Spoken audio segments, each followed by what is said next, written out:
Good day, everybody. How are we? Hopefully, pretty good. Maybe a little bit louder on the microphone, so that way I'm not quiet. As you can see, I'm wearing a green shirt, which is gonna just be invisible for most of this, which is always fun. Thank you to the Ghost Beach Games raid, like, a while ago. I wonder if you're either still here for the past 5 minutes, but welcome. Welcome to Watch This While You Do Your Art.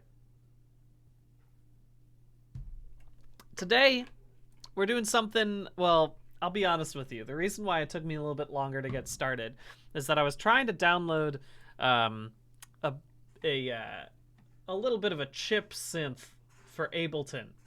Because I was just looking online, I was like, you know what? I've made it to the point in my Ableton journey that I am going to start doing the favorite thing that everyone does, which is Google best free plugins Ableton. Everyone does that, Google, at one time in their life. Everyone does it. Here, I have to press a thing because it's currently installing. All right, it should be okay. Now I think I've installed the free chip synth. While I'm doing this all in the background, so don't mind me too much. But it's a classic fun thing to do. So I thought, basically I had a thought before coming on stream today, which is, what if I design a full boss battle? Not that I'm gonna do it actually like in a video game. I can't do that, unfortunately. Thank you, Rambler. Yes, it is a reminder that tomorrow is when actually starts. Actually, the new season is out, and I am the fact checker, and Iffy is the host, and it's a really fun one. I also had such incredible researchers and writers who helped me make sure that I wasn't just saying the same 4 things about Legend of Zelda that I know. So there's some really fun questions in there this season, I gotta say. I'm biased, but I have to say, I think it's good. I'm excited about the things that are coming out. I hope you all enjoy it as well. Let me just, before I commit to anything, I just have to make sure that I have the correct thing. Is this one? Yes, it seems to be the correct thing. Okay, all right. Well, if that's the case, I feel comfortable hopping back over to this, and let's see the PC screen, shall we? Welcome back to our favorite little Ableton PC screen. It's been fun to play around with this. And I have started recently building songs for my YouTube channel in here as well. I haven't done a ton in there yet, but I have been using it, and it's been very helpful like prepping all these things. Is there a Nintendo Direct tomorrow? I'm sorry, is the first party Nintendo Direct tomorrow? I'm sorry, somebody just said this in the... Okay, because we had the partner showcase on 2/21. There's no one tomorrow. It's a Pokemon Direct. Okay. I still like that. I like Pokemon. But you can't scare me like that. Thank you, DePazzo, for subscribing. You can't scare me like that.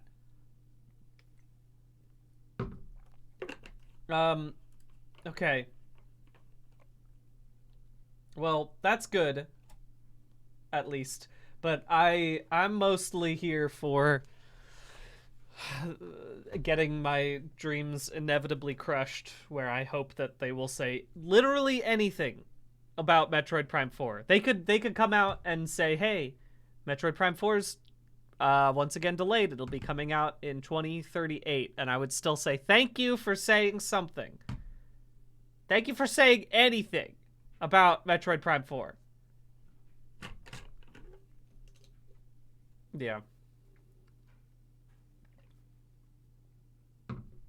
That's all I need. I just need a little bit of that. Anyway. What was I saying? I was saying what I wanted to do today. Somebody once said that one of my songs sounded like a boss battle, and then I thought, why don't I make a boss battle? Why don't I make a boss battle on stream today? Because that's a fun way to do a couple different things. I can also work on my my pixel art skills in MS Paint which I think is always a fun thing to do. Honestly, always great to make a little pixel art boss. I think that could be fun as well. So I said, why don't I try that today? Why don't I make a little pixel art boss? And so I'm keeping it right now. Let me make sure that this synth that I just got for free. This was, as I said, I Googled best free Ableton plugins, and this is one of the first ones that came up. It's called Bitflip. It's by State Machine. And it seems like they have a couple different options here. If I were to cue this up, let's see. Ooh, very loud. Sorry, let me also make sure that I just have... I'm going to turn off PC audio, just turn on Ableton audio. And now... it should work. It should work okay. I love this. I love this visualizer. You didn't need to do this for me, but I'm kind of happy you did. By default, that's pretty great already. If I were to take Defeated Boss, let's see what this one is. Oh, wait, no, that didn't do anything. Oh, that's just all square. What is...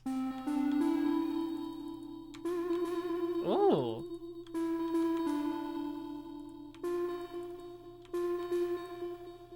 Wow, there's a lot of options in this.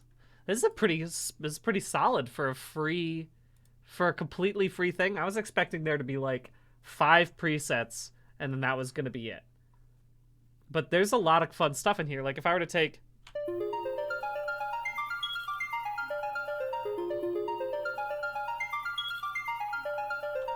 Fun! Already just hopping into the ARP is cool.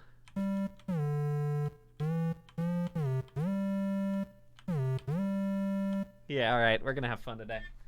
Alright, we're gonna have fun today. I was going to ask you all... I mean, I guess that is what I'm gonna ask you right now. So, it seems like we're pretty solidly in the 8-bit to 16-bit space if we're playing around with this. Obviously, we can make it more recent stylings, but if we're gonna talk about a boss, I think it might be easiest for me to figure out what kind of boss theme I'm gonna do if we base it around a style of video game, right? Like, so I will say we're looking for a Legend of Zelda-like boss. And then that will help me figure out what kind of thing it is. Because that's different from a Mega Man-like boss, you know? Those themes are different. So I think that might... Let's do that, shall we? Let's say, what kind of boss?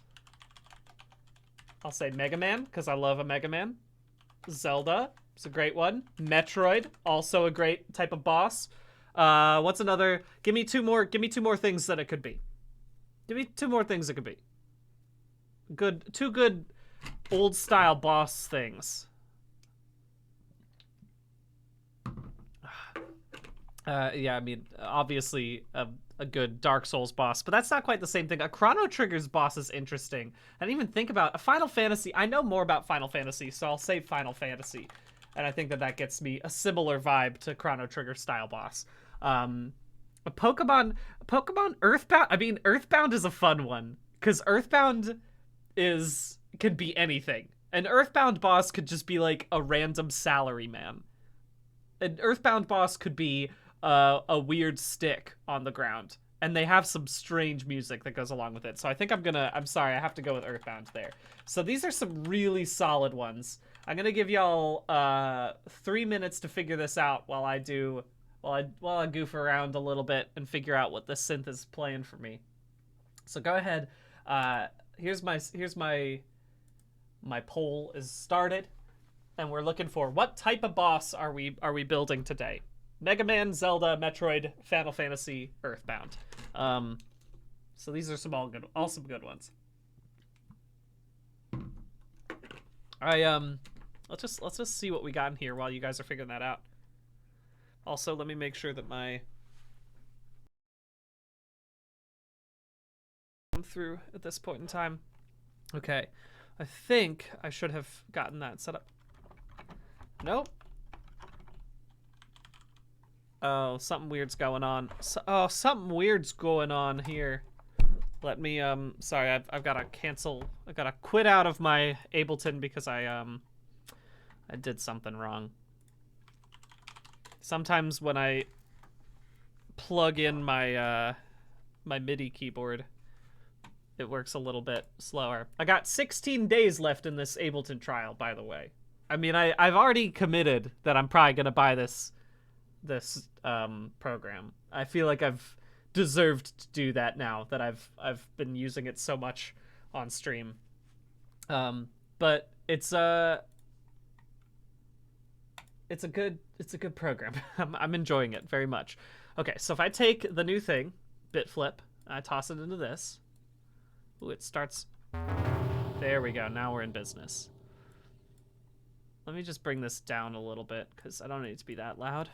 Let's Ooh, that's fun. Okay, so it seems like what I do is I can change the different sides of this. Yeah. That's fun. Doesn't have to be that quiet. I don't know why I made it that quiet.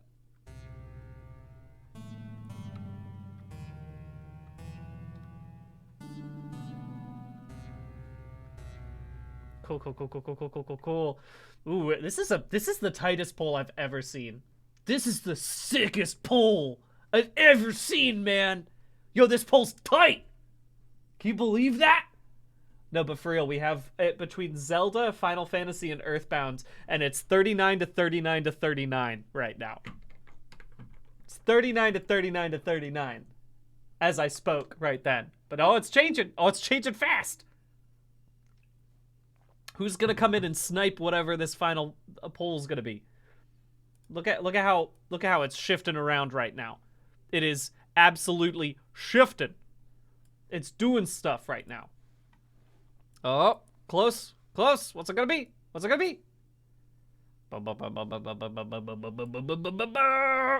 Earthbound! We're making an Earthbound boss today, folks. All right, well that's gonna be good because I'm gonna search up Earthbound boss. Let's look up a couple Earthbound bosses. There's plenty of good ones. So I have played a little bit of Earthbound, I think. Is that the one that I've played? I think so. Because I haven't played yes. I've played a good chunk of Earthbound. So let me just pull up a couple classics so that way everyone's on the same page here. Cause oh, there's some cute ones in this. Oh man, I forgot how good Earthbound is. Oh man. Ah, dang. Okay. Here's a couple great ones. All right. So here's Master Belch. A very good design on this guy. I'm sorry, I've got to really zoom in so you can appreciate. Here's Master Belch, in case you've never played Earthbound. A very good monster design. That's one boss. Okay. Here's another. Now, if you thought that, okay, it just has to be large, grotesque images. No, what about this boss named Clumsy Robot? Also a very good boss. Also an extremely good boss design. Okay, you were looking for some interesting bosses. How can I potentially interest you in a boss named Frank? There he is. He's just a guy who's got knives. You could just have a guy with knives as a boss. That's pretty good. But if that's not good enough for you, how about this boss? His name is Mr. Carpainter. So I think that's a really good thing. The good thing to remember about this kind of boss is that there's a lot of great options here. I could do something very simple. I could do something very classic. Cause you know, I'm showing you the silly looking ones here, but here's like another type of boss that you can fight in this series. And I look at this boss and I say, yeah, that's a pretty standard boss. Here, oh my gosh. Let's pull up. Here's from Mother 3. Now, obviously, most Americans have not played Mother 3. I have not played Mother 3. But, like, here is Oh my god, these are so good.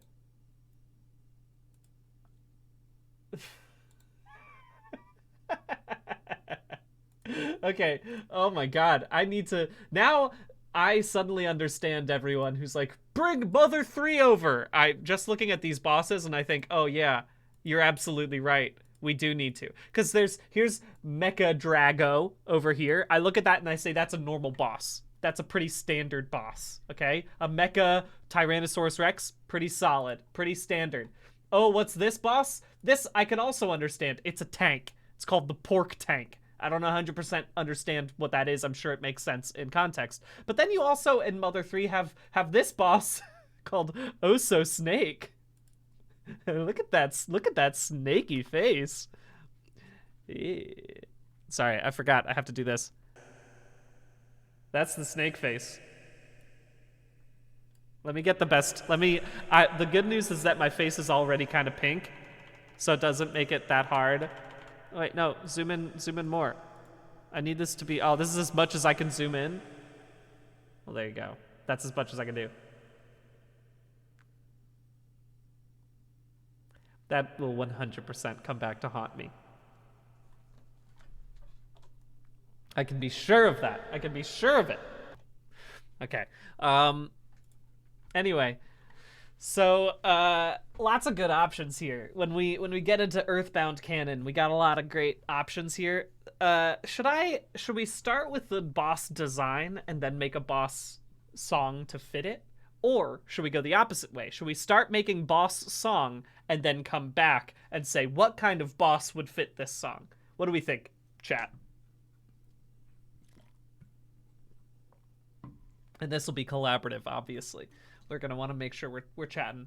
Boss song first? All right, let's do boss song. Let's do boss song first. Okay. If that's the case, I will go ahead and minimize my paint screen, which I'm very happy about. But let's find a good melody. A good melody noise first, right?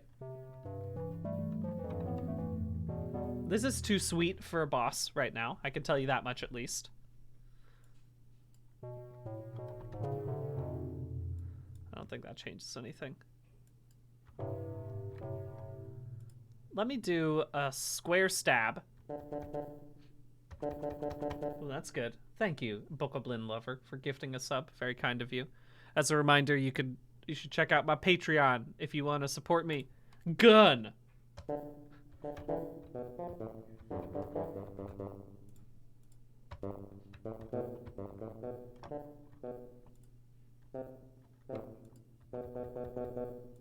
And then what's this?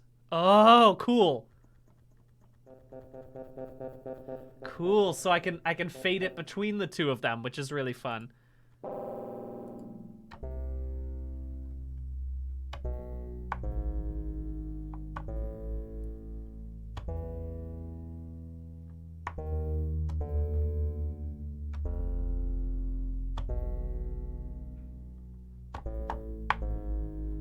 All right, that's pretty fun already. That's very boss to me, right?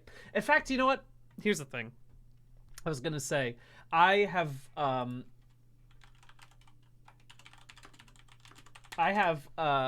accepted that these streams not monetizable. That's why I keep telling you to come check out my Patreon instead. I gotta push one of those things.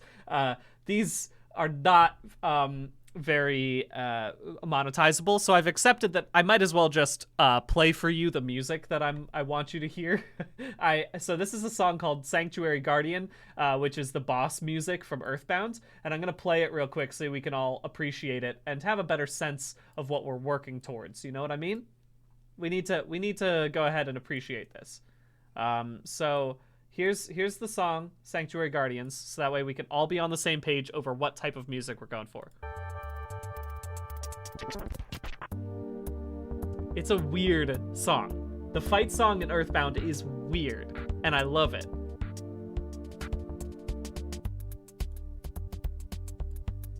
But it's good. Yeah, you know what? This is game music. I'm on Twitch. It should be fine. Here, let me just go ahead and say that I'm playing Earthbound right now. Here, I gotta alter my thing really quickly. just for the next 30 seconds. Guess what, everybody? I'm playing Earthbound. I'm playing Earthbound right now. You guys can't mute it anymore, can ya? This is the song. You have definitely heard that you've heard in a bunch of memes, right? Everyone knows that song. So anyway, I've updated my, now we're playing Earthbound, everybody. If anybody looks at the thing and sees that it says boss battle, like, you're gonna be confused when you realize I'm not actually playing Earthbound right now. But that's fine. It's great. Thank you, nball34, for subbing. There's some good ones. Let's listen to Frankie's theme too, shall we? Frankie theme, Earthbound.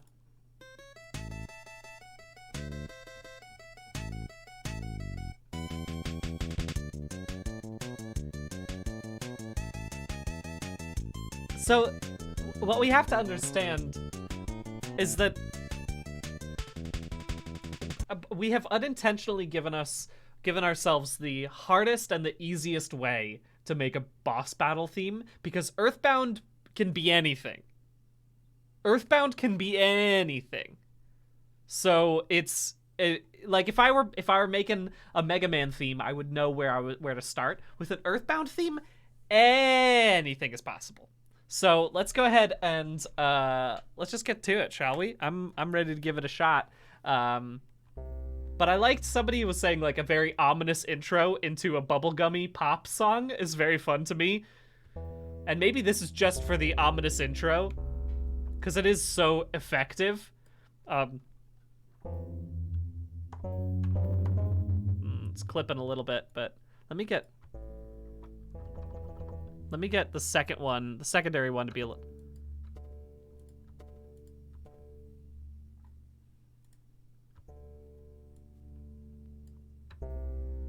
This should be fine. Thank you. To you, Very, for gifting us up to How to Make Shorts. Okay. So, let's make this boss theme, and then we are going to make the boss that this theme fits. All right? And the beauty of boss themes is that I know I don't need to make it longer than like 16 measures that loop, you know?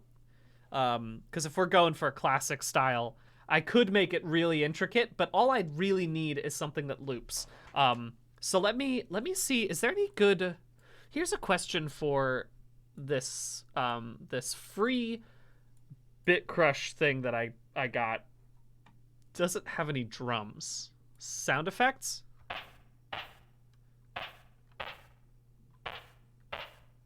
Kind of.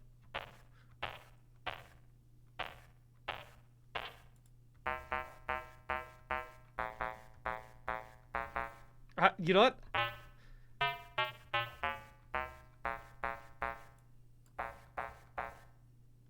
I like...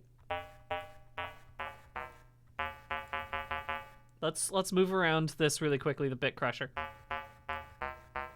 I like this as the lead, honestly.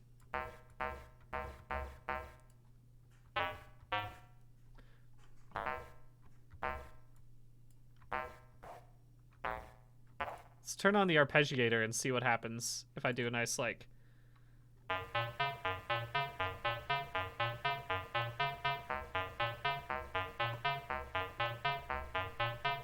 Cool.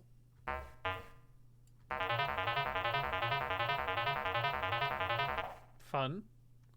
We're getting there.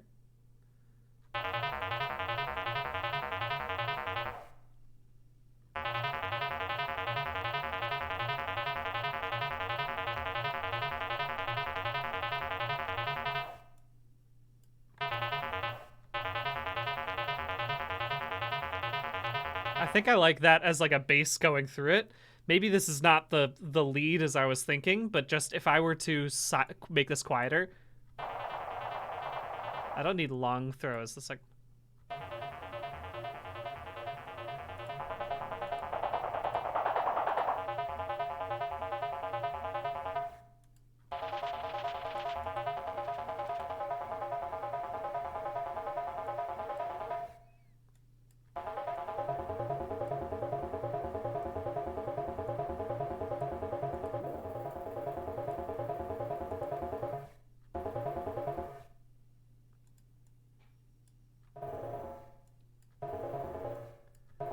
Sorry, I'm messing around with these things on the bottom and I just realized you can't see.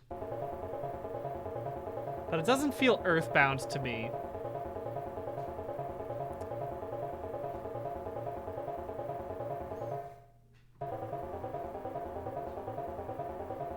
I could use this for something else, but I could maybe get a...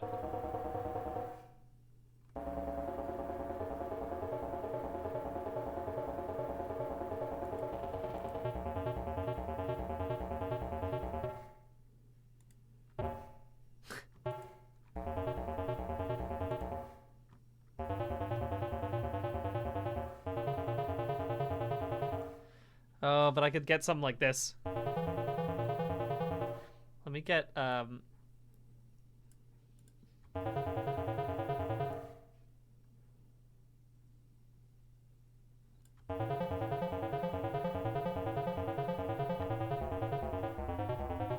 this is more Zelda to me, but I like this.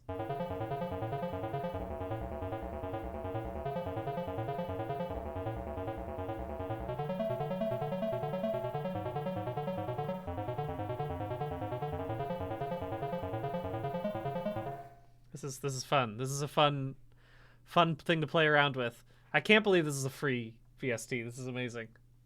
Thank you, Itiveri, for also gifting another sub. Very kind of you. But this is a cool sound. I like the sound. It is Link's Awakening, isn't it? That's why I'm thinking about this as like a very, especially the higher I go, the more Zelda it sounds to me.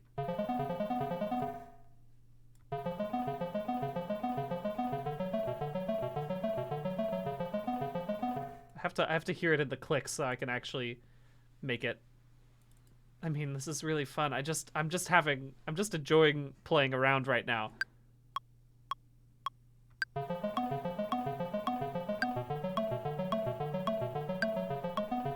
I screwed up a little bit. But that is so fun. This is such a fun thing that I've already started playing around with. I can't believe that this exists the way that it does. This is really, really, really great. Because if I just do, and I make this two measures, then that's all I really need, honestly, in order to make this thing.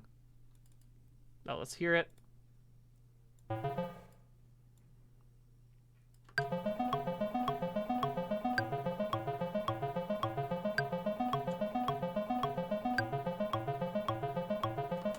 Also, this is a dungeon theme. Let's be honest. I've already figured it out.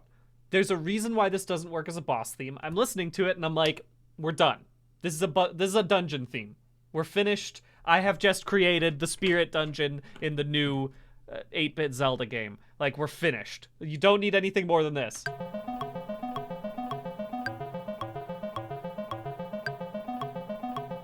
Dungeon. Dungeon. It's a good thing to remember, but it's not what we're here for. We're making a boss theme, which means that there's got to be a little pizzazz to it. So I'm going to make a new track, actually. Is it Control-T? That's Control-Shift-T is MIDI. Okay. Gotta practice my hotkeys. I'm going to just keep that in there so that way I can play around with it when I come back to it. But what I said was make I wanted to make a lead for this, the melody.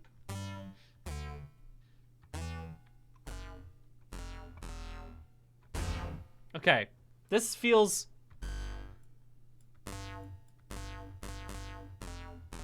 It's a little harsh on the top, which makes me want to make this EQ lower.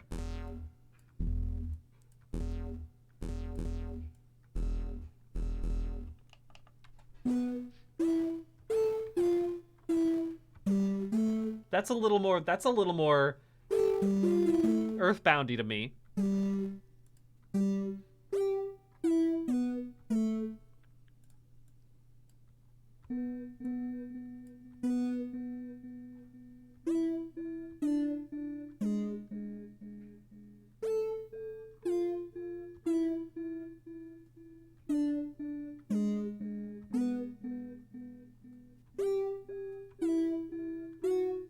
Okay. Yeah. This is it. I think this is the the nice little let me see what happens if I put in an ARP real quick just so I can play around with that. A little too loud right now, but that's obviously something I can fix.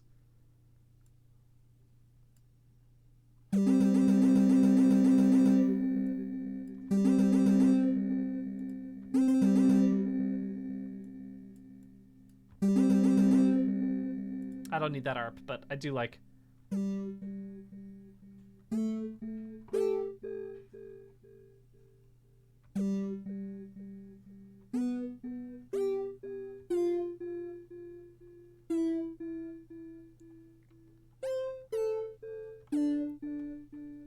Okay, so how much is this delay? Can I mess around with the delay? Ah, that's wild. I can't believe that you can. This is a free plugin? I am astounded at, like, every time I would get a free plugin for Logic, I'd be like, all right, well, time for this to do the single thing that I downloaded it for, and then I never use it again. This is an astoundingly good plugin for free. I'm amazed by this. So if I were to put on this for a second, stop this, quit it. I just want to hear this for now. Quit it. If I go, sorry, back into here, into the state machine. Does it sync? If I go to like,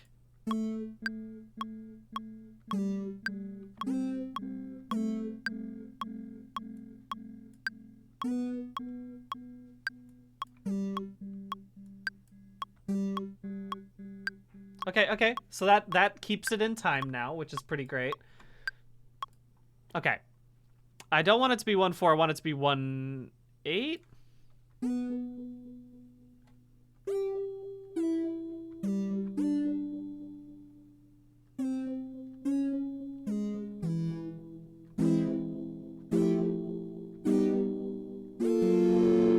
Okay. All right, let's go ahead and make a nice little weird little state of affairs here. Let's make a 4-bar loop.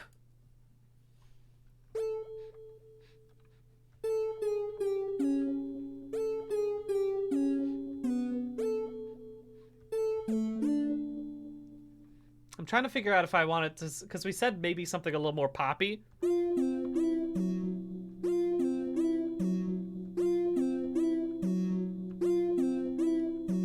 I think that's what I want. So if I were to do this, I go.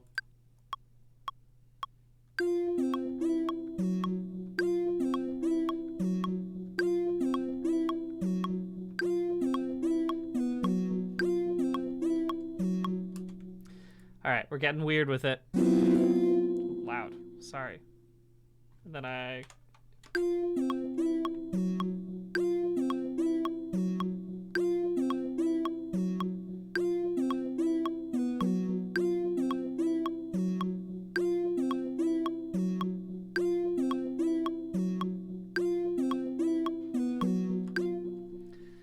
Cool. So that's one step of it.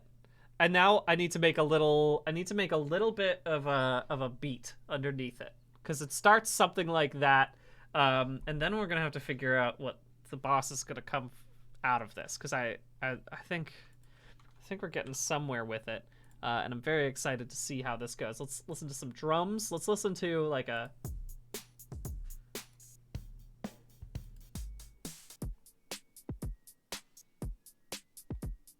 Pretty good. I like that one. This could be good. And I think that there's some sound effects in there at the top that I would like to play around with. That's a snare. I love that.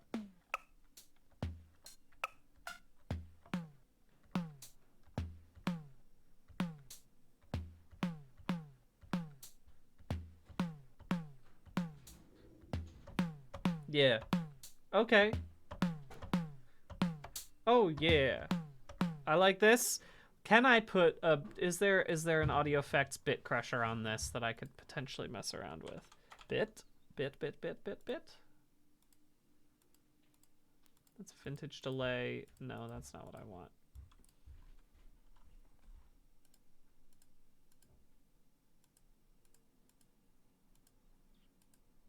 Could there be a... If anyone knows a nice bit crusher, there must be a crusher in here somewhere, though. Drums crushed. Epoxy crush. What does this do to this? I'm so sorry. That was so loud, I bet. That was the loudest thing in the world. Here's the thing about all these things is that you have to accept that sometimes they get real loud when you turn them on. Okay, it's just loud in my ears. I'm glad. What? This is a wild crush. This is an absurd crush.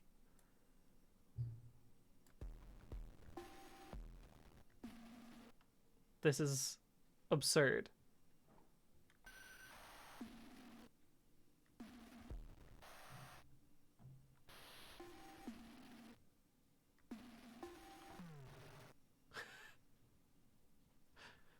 I can't believe this. This is...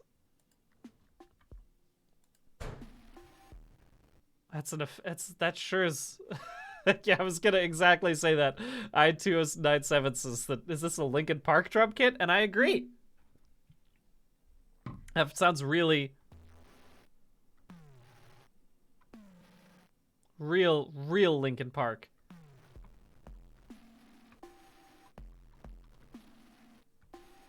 This would be a really good thing if I weren't doing... I have to keep that in my mind for the future because I really like it, but it's not good for this weird Earthbound style boss that we're trying to build right now. So, not quite right for that. Let's get back to Lo-Fi Tech Kit, just normal. Maybe there's a better thing for this. It's very possible that there is. Let me get rid of this state machine because I loved it.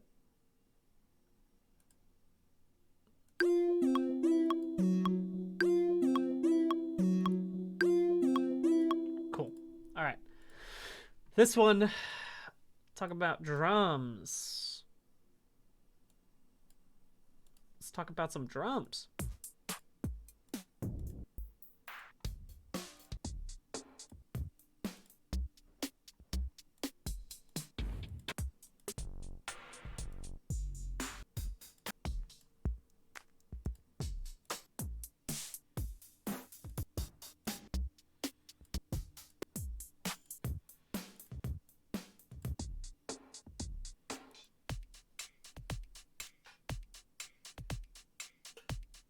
This feels like it could have some Earthboundy noises in there.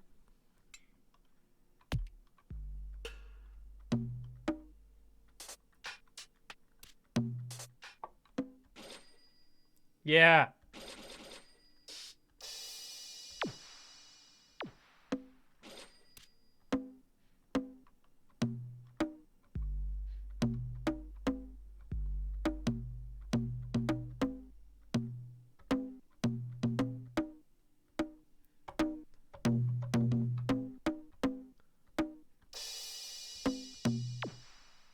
Yeah, that's Earthbound for me.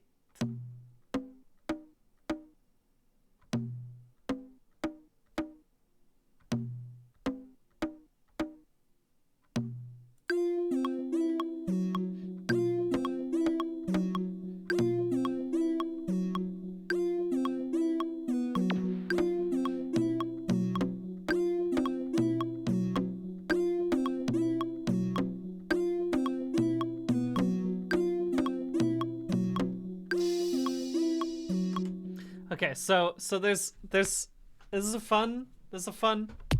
Oof, that's a loud kick.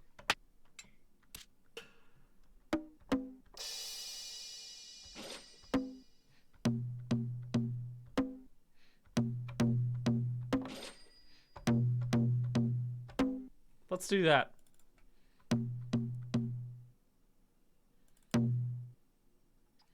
So I'm gonna mess around with this really quickly. to just see what we've got. Cool. So this is pretty easy.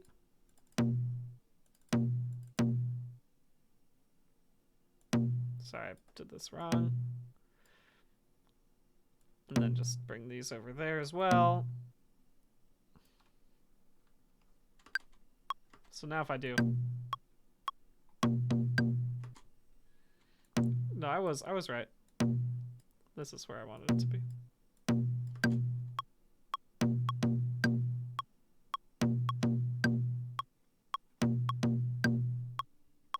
Okay.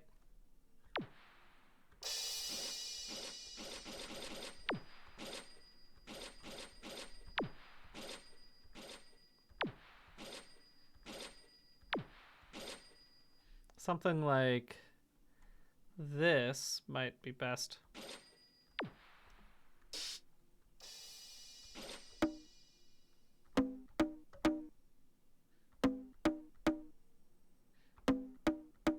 Okay.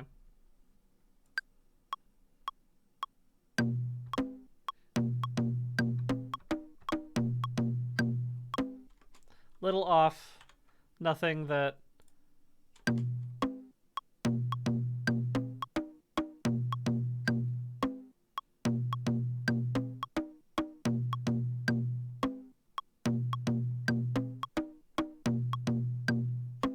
Okay, let's make this 4 long. Let's just copy this throughout. Because we're getting weird with this one.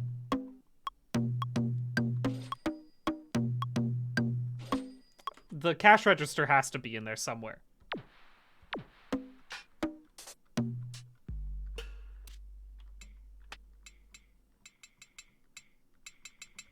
Maybe?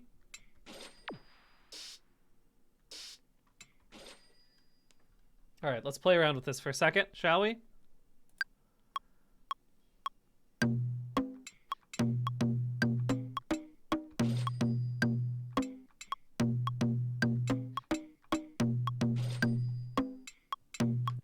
I was all over the place with that one, but I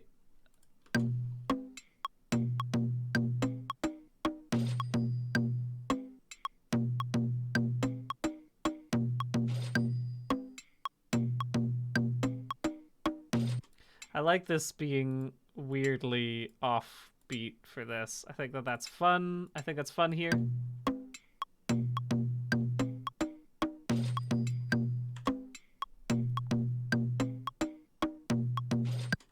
Okay. Catch Register does have a beat 3 vibe, but I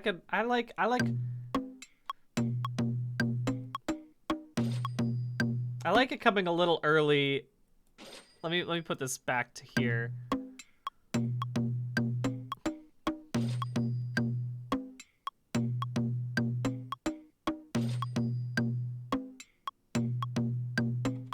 Okay, and so what I need to have is another drum. I've already accepted this fact. I need to make one more drum, and this one is going to be... Oh, that's fun.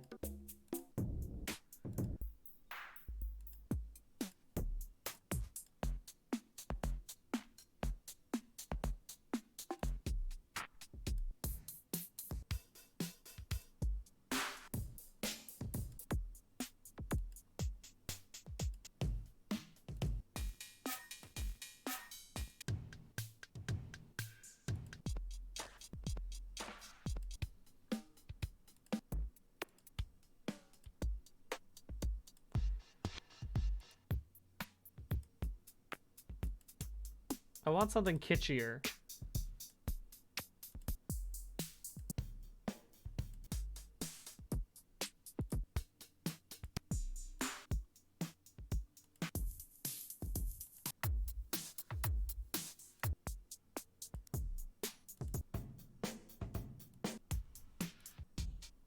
I'll know it when I hear it.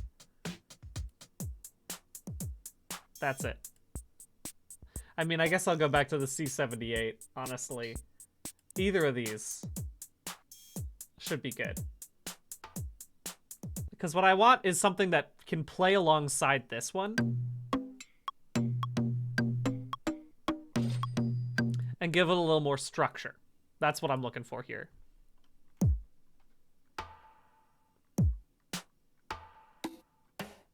Now let's do C78. I accept this fact.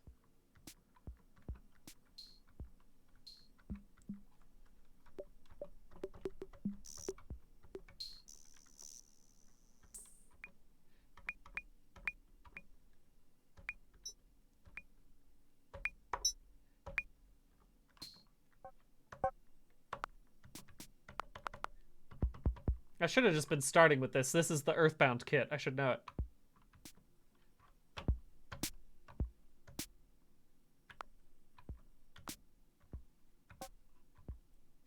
Something like that should be easy enough, right? Because I'm not trying to reinvent the wheel here. I'm just trying to make this something nice and smooth.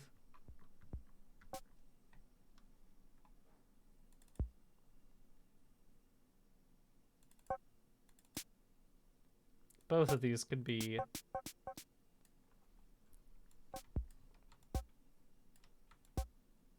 This is just keeping the beat. That's all this is doing.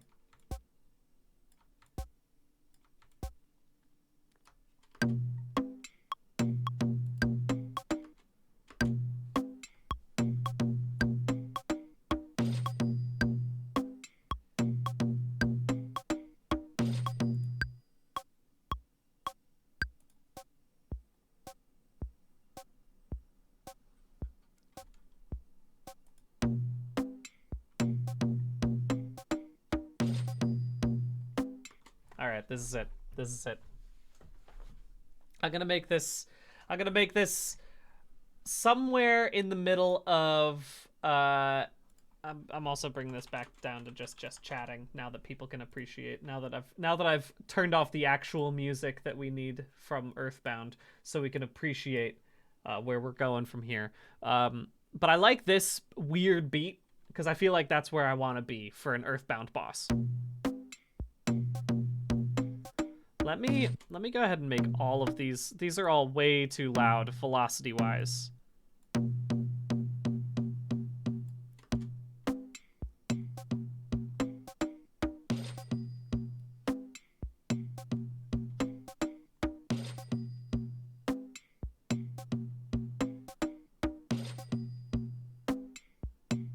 Okay.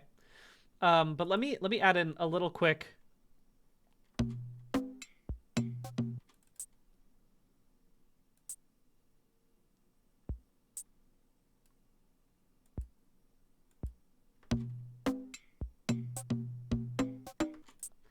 Gonna put hi-hat on the 4s and bring all of them down velocity wise.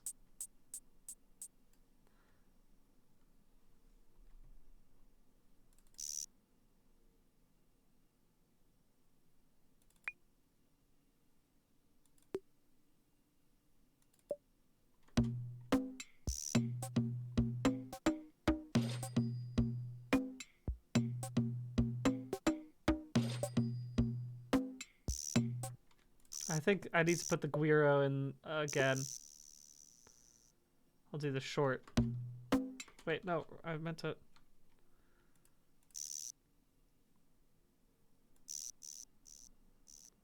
I think I just want...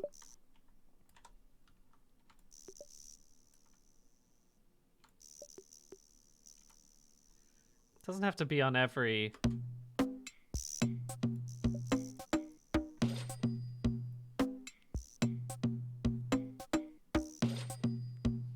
Okay.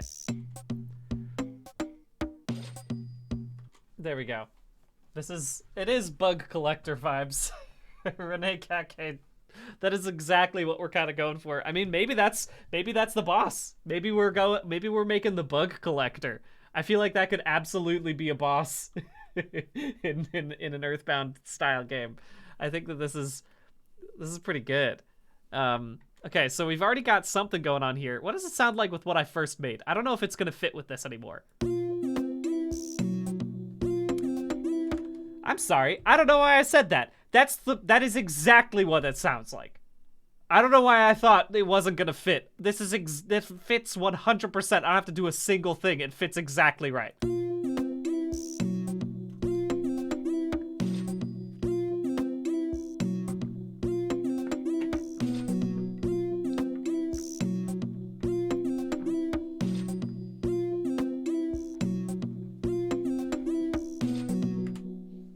Yeah, that's what we're making right now. Okay, I mean, yeah, we could make the entomologist here a character. In fact, let me just go ahead and download.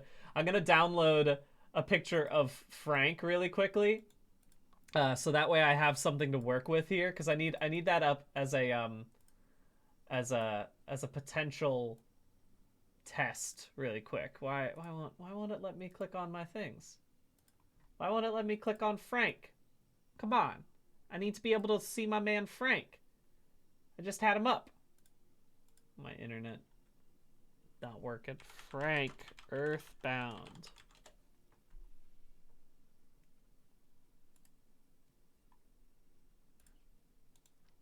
Open image in new tab. Save this image to my desktop. Will this work? I won't be able to pull it up in the same way that I would hope, I don't think. Okay, there we go. There's Frank. Let's increase the size really quickly. I mean, honestly, what I should do this in, I'll come back to Paint. I gotta bring this up in Photoshop just because that's gonna make it easier for me to increase the size of it. Then that should be okay. But we've already got a bug collector beat right here.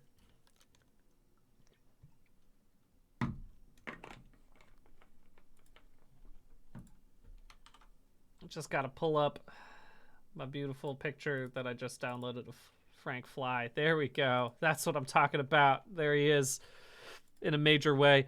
You know what? Honestly, I should just keep this. I'm just gonna increase the size of this canvas, because it's 126 by 128. I don't want to change that.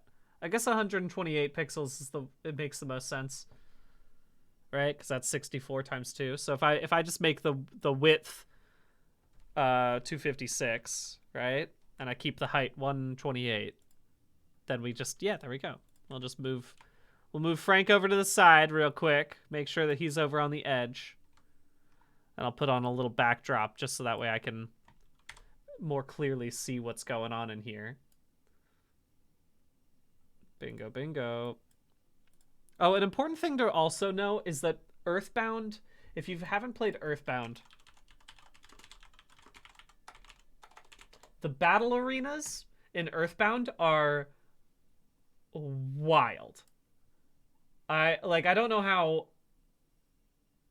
to describe them. But I'll just show you a video. Earthbound battle. Let me just see if I can. Earthbound battle backgrounds. Somebody surely has gotten a bunch of them. Yeah, they are wild. They're not. I mean, you probably won't get hurt too much right now. But like, if you're looking at, they could be a little visually overwhelming, is what I would say. So have a heads up about that. But they're very unique. Incredibly cool.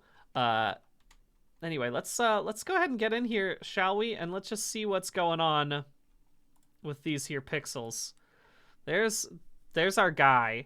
Now, I've never done any amount of pixel art in my life. So, you know, no time like the present, though. I guess the easiest way to do this would be like with a... Whoa, not that. Would be to do this with the pencil tool, right? Will that give me 1 pixel? Yeah, that'll give me a sharp pixel. Oh, these guys are not even 128. This was already doubled enhanced. So technically this guy's only 64 pixels tall. Is that right? I'm gonna change that as well. Image size. Make this all pixels, please. Pixels. 64 pixels as the height, I mean. Okay, so now my... I don't know why I did that, but there you go. Okay, that's what I need to do, actually. I just realized is I've made a mistake. I've heard of a sprite as or a sprite is how do you do it? I've heard of this program for pixel art specifically, but it seems pretty good. Let me accept the fact that I should make this. Can I make this 4 pixels? Oh, that's fun. That's a fun way to do this too. This will have way more fidelity, but I don't want that. I want just the one. I just want the 1 pixel thing. So what I need to do, sorry, if I can get a saving of this, and actually, you know what? I want to transform it, scale by, well, I always forget. It's in my preferences that allows me to scale things up without changing the when you scaling pixel art, you want it to be hard edges is what I remember, I think. So if I click, what is this? I've done this a million times. I should know how it works by now. If I were to edit.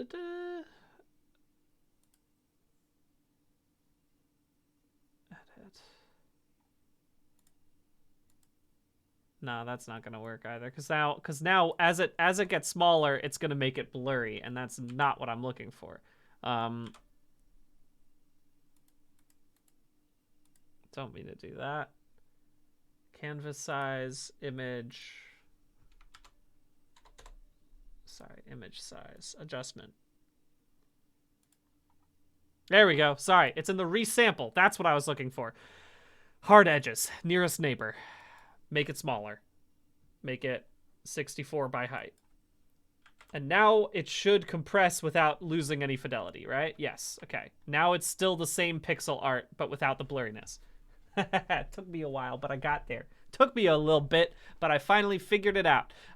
Anyway, let's go ahead and I'm gonna right now just go ahead and make my color palette for this, which I think is what I should do. I'll start with this. I'm gonna make. I just want to grab because it's not a pure black, right over here. In fact, sorry. Let me make this image this canvas size a little bit larger. I'm gonna make the width. I guess I'll just make it like 150 is fine. Okay. I'm introducing this other side of it because I want to make sure that I am doing this as accurate to the Earthbound experience as possible. This is very important. Let me grab a couple of these colors, and I'm just gonna make them into a palette over here so that way I can easily grab them whenever I need. Because I do like the colors that are already a part of Mr. Frankie right here. As the bug collector, I think I could definitely use a handful of these. It doesn't have to be exactly the same, but I don't know a single thing about color when it comes to art, because I'm not an artist. Oh, maybe I'll get. You know what? Let me just get some other colors in here, shall we? Let's get some other strange colors in here. I guess I could also add these to swatches. That's what normal artists do in these spaces, don't they? I don't know.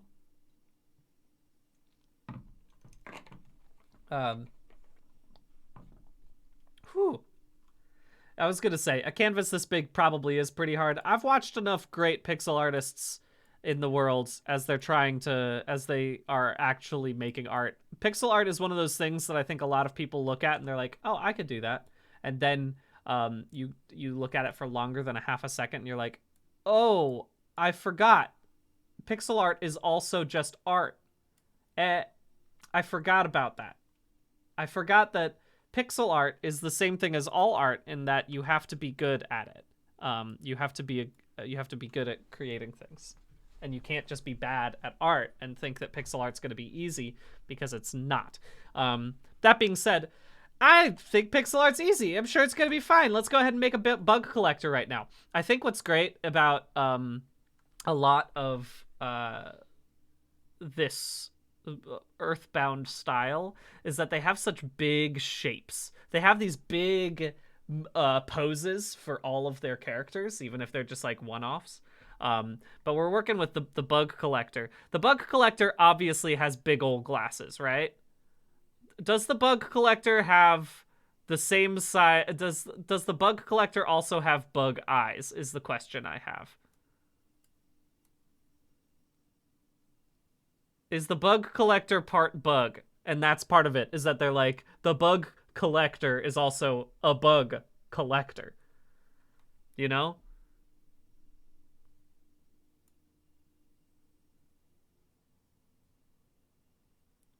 Here, if I make him kind of look like a mosquito, right? Like if these are his lips, if this is the proboscis of the bug collector, and then I just give him a little hair over here, you know, because he's got to have some wild hair, something like that. And that's like his little kissy lips, right? So if I were to take like this really quickly, I'll give him his little kissy lips because he's the bug collector and he loves to kiss his little bugs. Good night. That's the story I'm giving this character, by the way, is that what's happened is this bug collector, the children of Earthbound see the bug collector trying to give a little smooch to his bugs at night, and they're like, "Hey, does the bug want that?" And the bug collector says, "They're my bugs. I can smooch them whenever I want. I can smooch them whenever I want." Bug collector. And then like a very simple sort of like, you got to have a big backpack, right? If you're the bug collector. Let me give you a nose really quick. How do you do your noses, Earthbound? Because that's an important aspect of nose design. Is one of those things that you really got to be aware of when it comes to Oh, I'm doing this on the wrong layer. What the heck? I am a fool. I needed to make this in a separate layer. What I should have been doing this entire time, putting this in a new layer. Get rid of all of the white sections, please. So that way I could go back in and put colors underneath it, because oh my god, look at how terrible this is. What have I done? Thank you, oopsallbuns_Kate, for subscribing. Much appreciated. We're starting from scratch with the bug collector, folks. I've learned my lesson. I'm making a new thing. And by that, I mean I'm just painting over this in white, so that way I can quickly fix this. Sorry. Oh, stop it. There we go. Okay. Fresh eyes on the bug collector.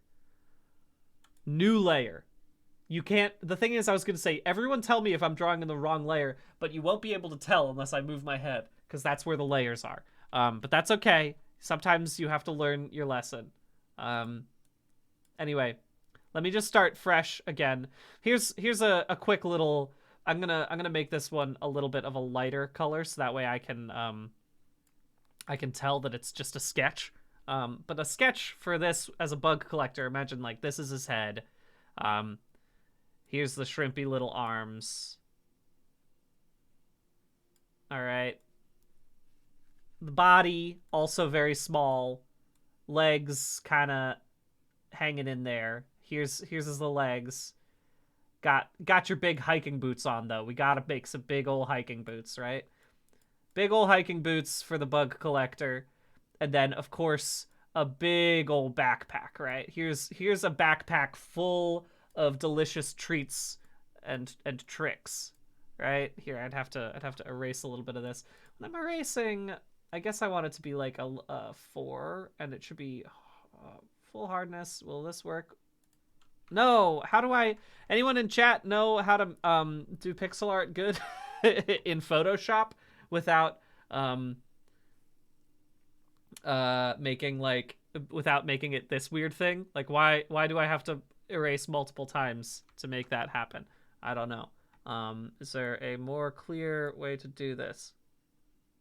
Mode brush. No, I want it to be block. There we go. That's how I do it. I figured it out. Ha ha ha ha ha. Ho ho ho. And that works perfectly. Great. Okay, so now I can come back to here.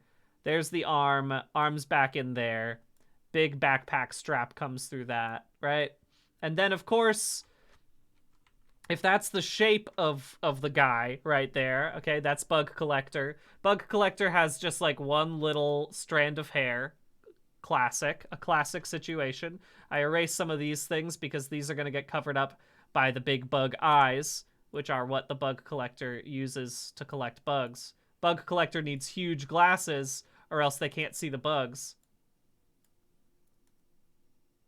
Right? Make it just a nice other pupil. Gotta make that nose as well.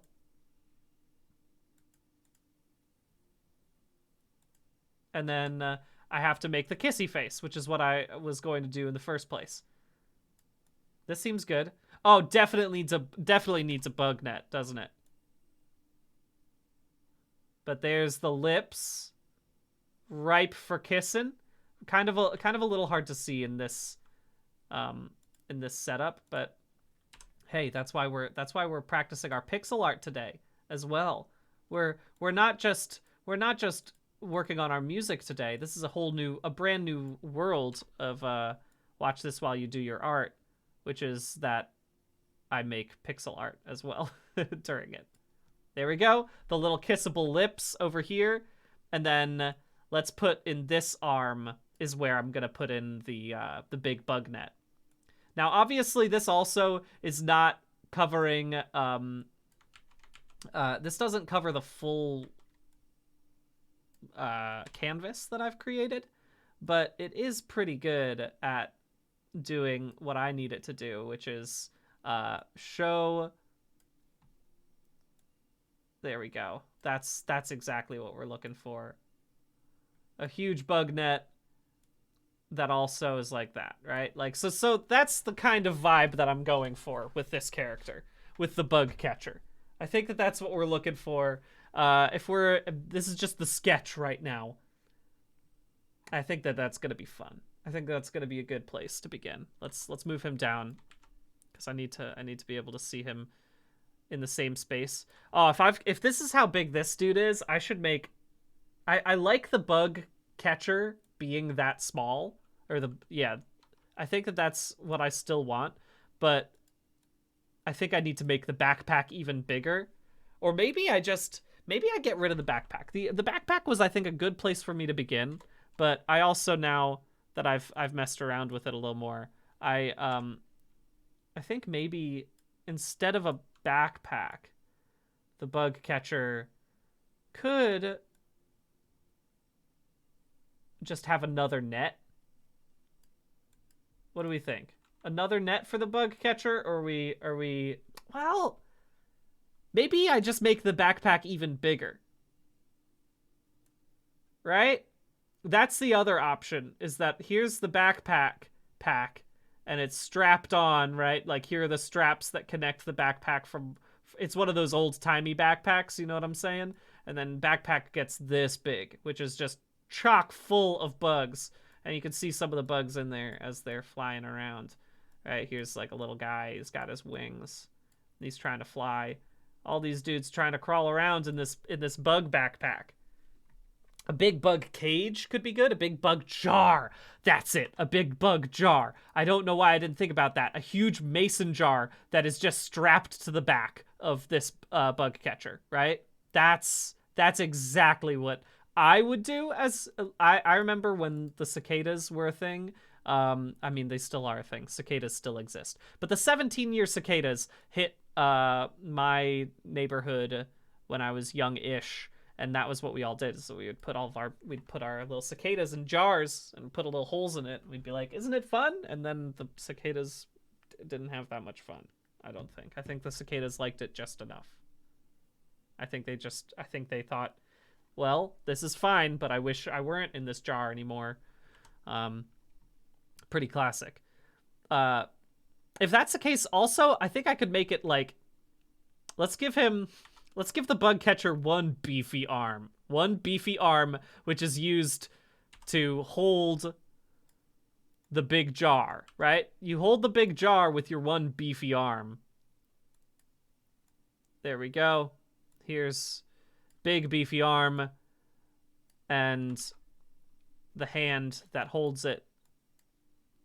I have to learn how to make like glass if I'm gonna be doing this, because the glass is gonna be seen through the, or you're gonna see the arm through the glass, you know what I mean? But like, if here's the basic jar shape, terrible jar that I've just created right there. But oh no, that's not what I wanted. Go back to what I just had.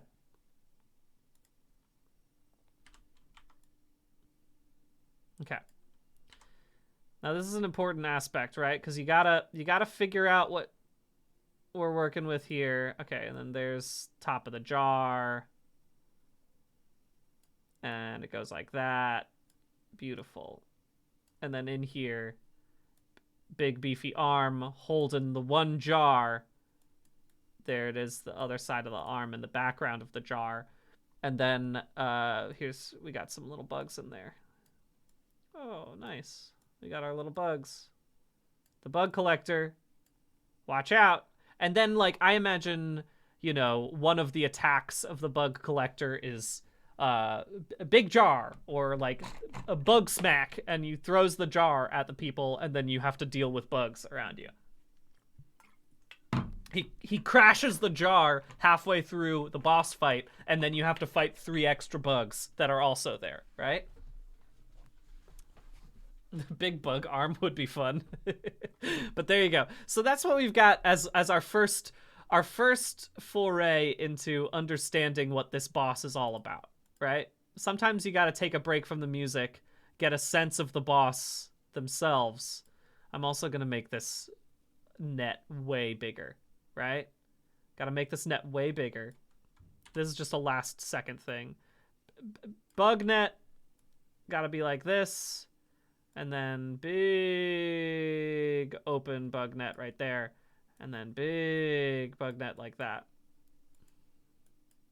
Obviously, I need you to remember some of your... it's a little bit busy right now because it's all one color, but that's good for a sketch. I think we can clearly see Bugman face, big beefy arm holding jar of bugs, big net for catching bugs. Right? We can see that. It's not perfect by any means, but I feel like this is a good position for us to remember at the moment. Because now we can come back to here and remind ourselves, what's the boss theme?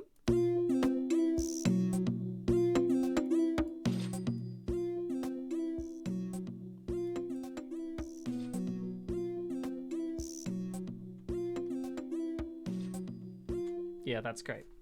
All right, so we're already in a good position here.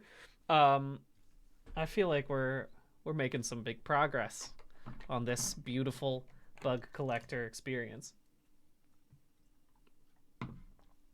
And this is also, I have to remember that this is like how the most boss themes in Earthbound go, is that they're very sparse. There's a lot of open space within them. So my number one thing is to add more. I always love to add to the point that it gets ridiculous. But, you know, I gotta remember that, hey, I'm testing here. And it's important for me to remember that I gotta play around. And I gotta try making something that isn't just unbelievably busy. Which is what I normally do. I love to make things very, very, very busy. Okay.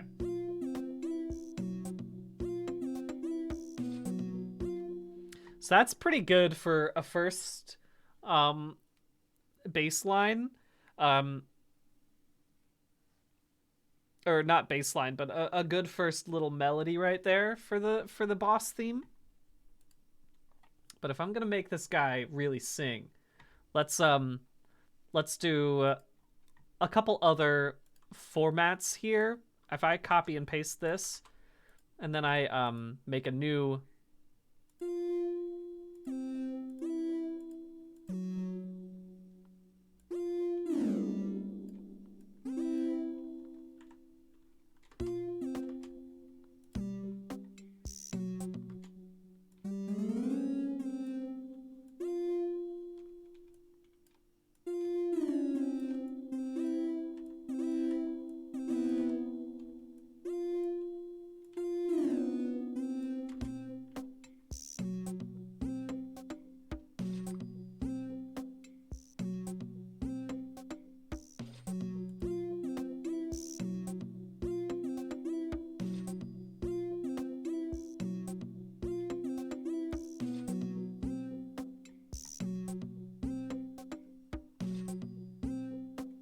Okay.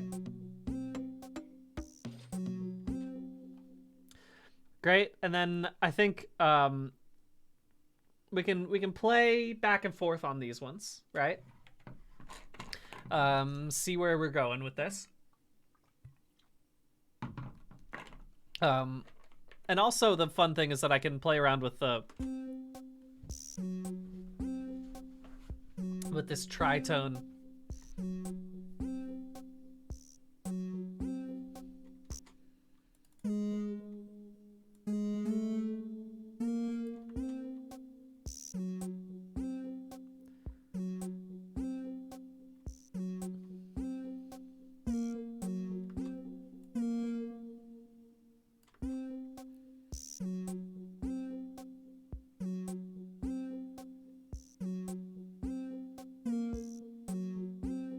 That's what I want. And then this can be kind of the intro sequence of the fight, right? So if I were to come back here, here's what I would want as the intro, is that it starts like this.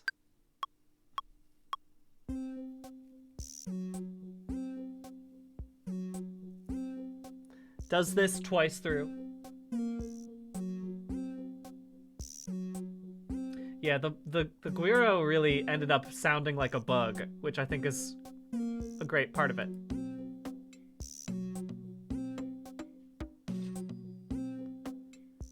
Legend of Zelda, but sorry, it's the final boss. I could see that too.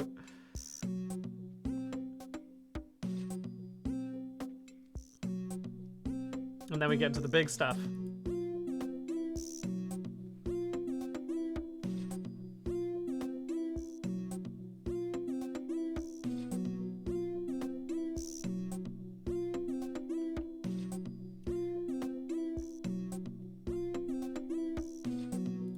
Okay, so that's a good first base for this, right?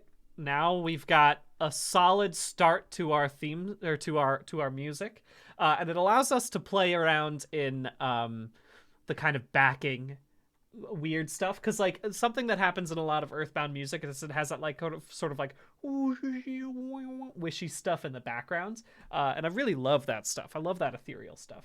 Thank you, Spookmeisters. Much appreciated. So these are all really fun. But let's make a little ethereal something in the background. I think I gotta keep it in the same state machine because I've been playing around in here and I like what I'm hearing. So let's listen to what they've got as just the classic pad.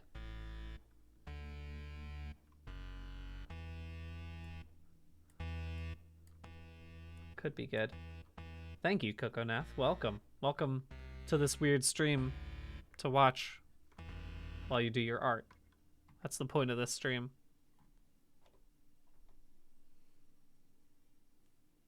I just realized you probably couldn't hear me say, because I have to do this. I just realized. That's the point of the stream. Now you can hear what I was doing. Same thing with, did Testin? You could hear Testin. I'm testing here. Because that was that part of, that comes in as its own. But then these parts I have to remember I gotta turn on PC audio to hear. That's the point of the stream. And now you can hear that. Okay. Good to know. Good to know for me.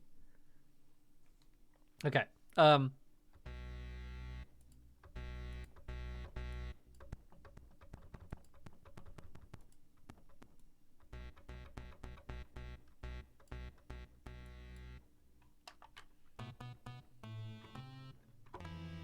I don't love how these are sounding. Let's just hear.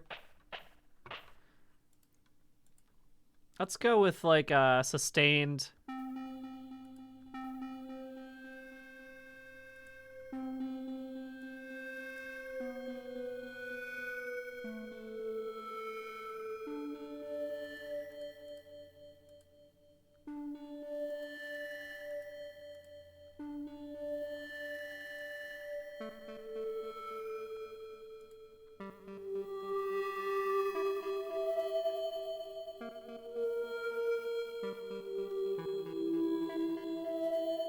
That's fun. I can maybe play around with this really quickly. Oh, wow. It's so interesting. Didelphis virginiana.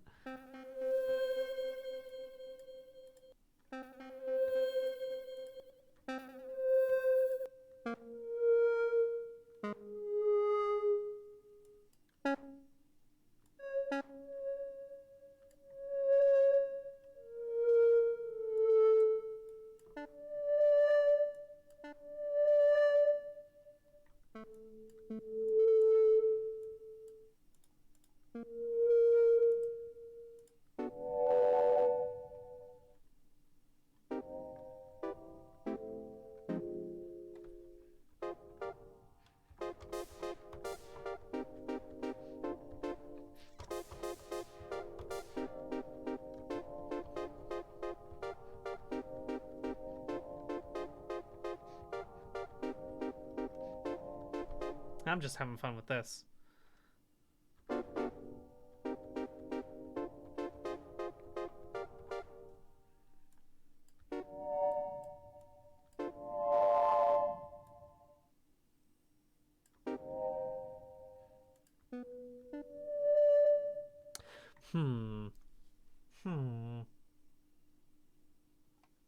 Let me hear what I was playing again.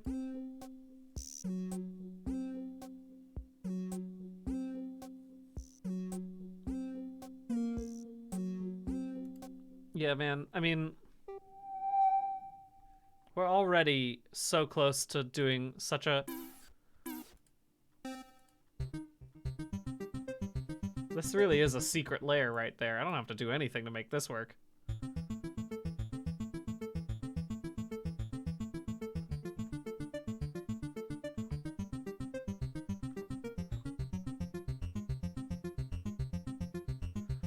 That's a great preset.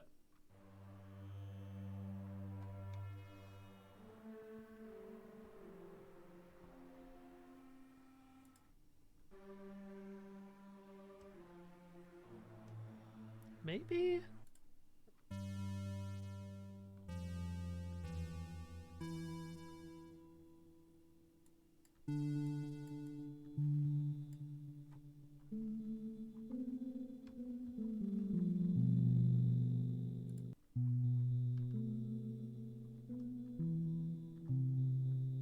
This might be a good background.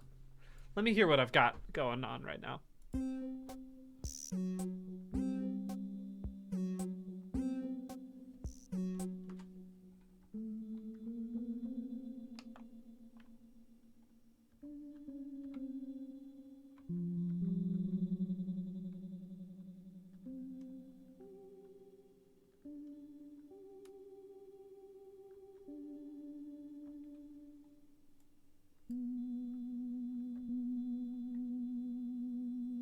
I gotta get that ring out of there. I don't want that ring in there. I can hear it really, really high up, which means that I probably am gonna just put in an EQ, which is not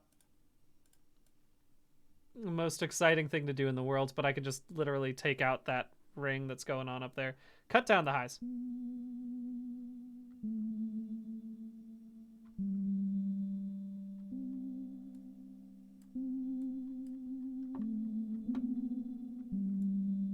I'm still hearing it.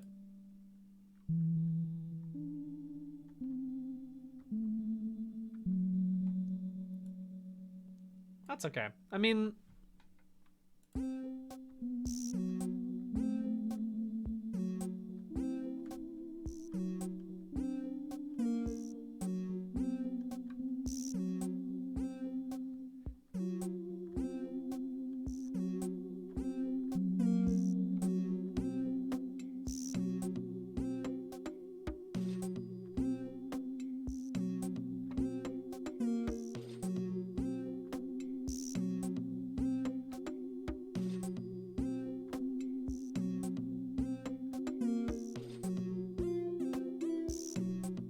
Yeah, this is... I mean, I'm just gonna do this.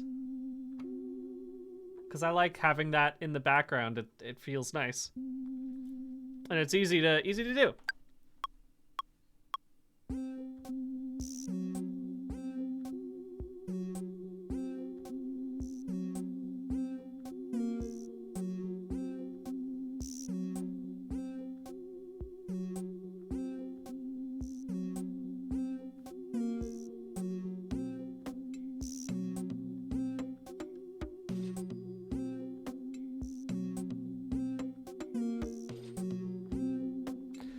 I can do more with this. I like what I was doing.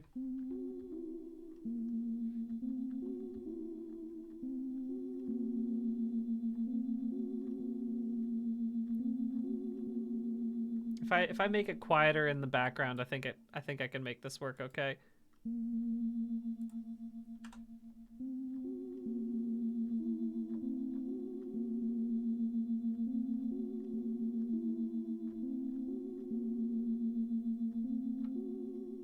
And if that's the case, I'm actually going to move all this over as well. I want this all to come with me.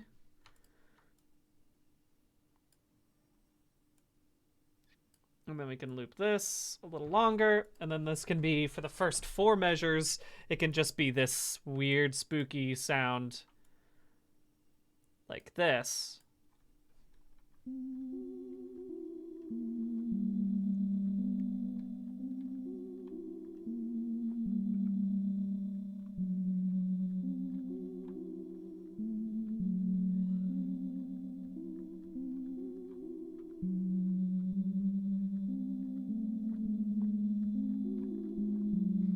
Okay.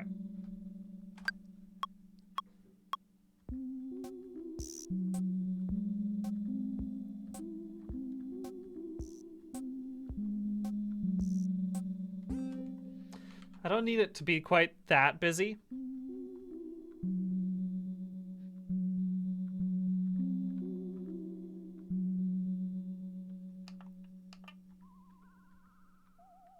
That's it.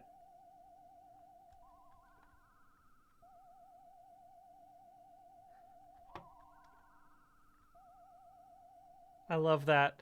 I think I'm gonna make this, and then I'm gonna bring it down an octave too, but I love it way high.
Beautiful. All right, we're getting there. This is feeling pretty good now. I'm feeling confident about what this weird little song is turning into. It is a funny one, and I'm into it. Let me just go ahead and make sure those are all on beat. Fantastic. Thank you, Avid Breather, for resubbing. Much appreciated. Hey, you know what I just thought about that I haven't done yet? It's about halfway into the stream as I normally do this, and that sounds like it might be time for... Wait, what's that in the distance? Oh, could it be our good friend? Show me what you are doing, the Samoyed? I would love to know if you are making art while watching this stream. I would love to hear it. This is the section of the stream where I say, hey, what kind of art are you making? And you say things like, I am making iridescent bird skulls from Ryan Sonura, which is a fascinating thing. Totally an art that I was not expecting to hear right now. But we also have some people. We got to theme doing dishes. Good for you. That's art, and it's a hard art to do. Making mittens is good. Knitting mittens, knitting a blanket. We got a bunch of people who are knitting. I love to see all the people who are knitting. That's a great one. Oh, designing a sort of retro Western wedding invitation. That's a fun art. That's a great thing. An animal band working on storyboards for your reel. Very important. Extremely important for your reel. I know so many people who have been putting out the, hey, I'm looking for work message. And there are so many people right now. So good luck. Keep on fighting for it, animators. You could do it. It's tough out there, but you're crushing it. Tried to code a graphics mesh to visualize a teapot. Is that the teapot that everyone knows? That one teapot? What's the name of that teapot that was put onto like every visualization system for a while? I can't remember the name of it, but I know that the Utah teapot. Is that what it's called?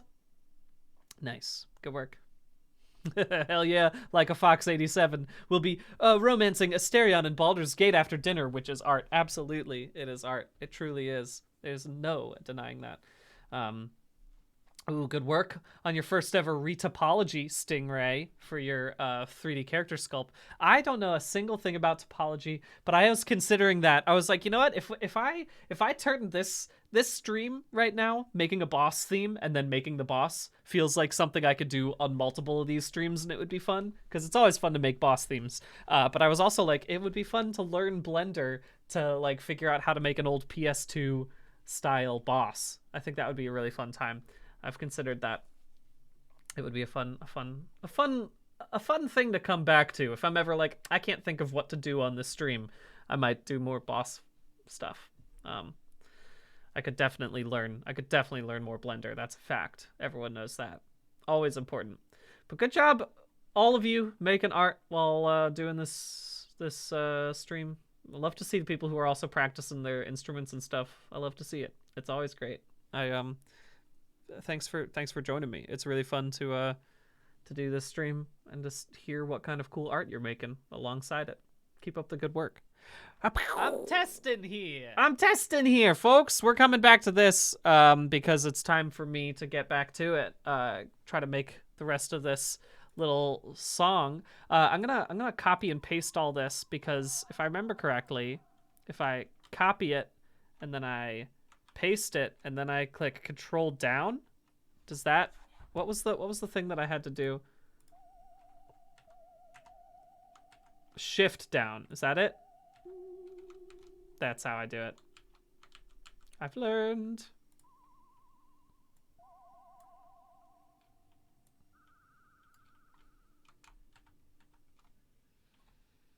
Okay, so I take this.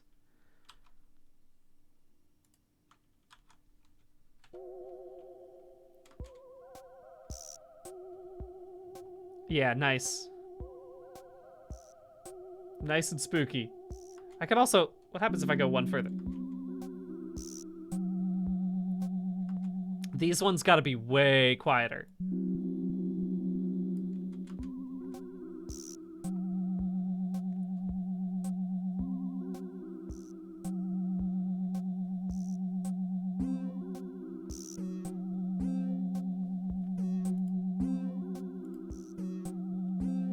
I gotta change the EQ a little bit because it's a little too...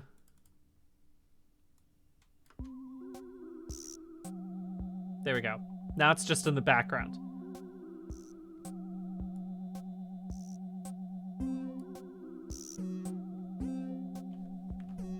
Cool. Sounds good to me.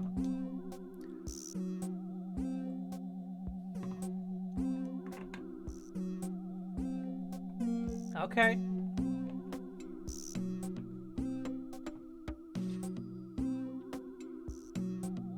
Yeah, this is feeling like an Earthbound boss.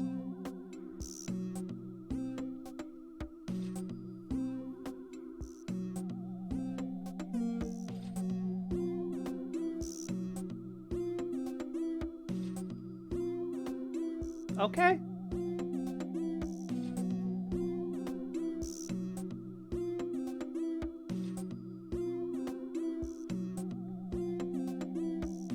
I did. There's one thing. This last one was a little bit off. I could hear it. Okay, that was the only one that was off, I think. I think everything else was the same, though. Everything else was okay. Okay, nice. Oh, you know what? Somebody, I loved, yeah, absolutely, got a nice, a little weird, Boo Haunted Mansion type beat. Absolutely agree with this. I've never heard of the plugin Tal Noisemaker. Let's see. Mish Bully says, or Mitch Bully. I'm not sure how to pronounce your name. I'm gonna look this up though. Tal Noisemaker. Okay. Oh.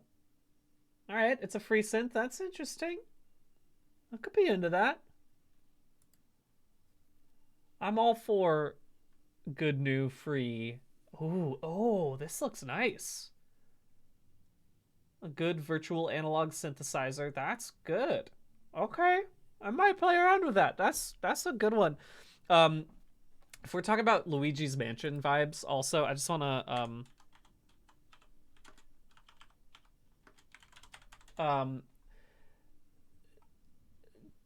there's a band, a Korean boy band, one of the first ones, called HOT.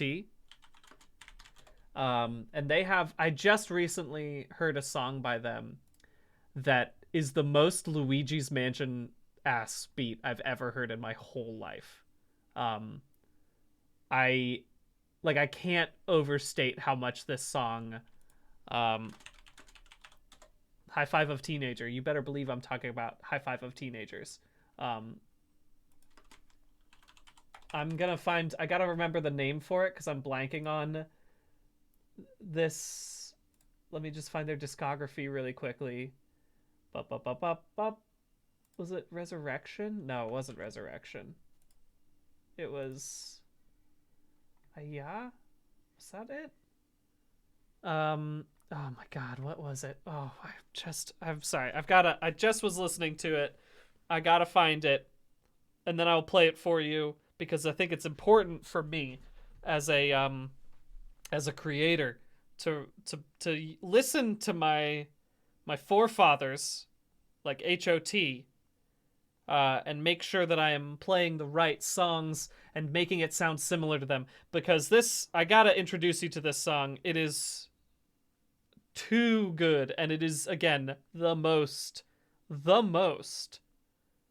Luigi's Mansion ass beat I've ever heard. It's called It's Been Raining Since You Left Me. Is that the one? Sorry.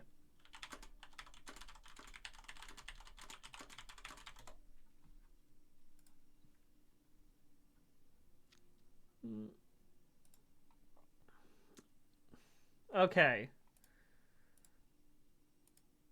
I don't think it is, but that's okay. Thank you, Jen T-Chuck, for rating. Welcome. This is... Yeah, okay, I found it. Okay. It is called It's Been Raining Since You Left. But I'm gonna just play it for you for a little bit because... oh my god, I heard this and I was like, ooh, listen to this Luigi's Mansion beat. I can't wait for you all to appreciate this.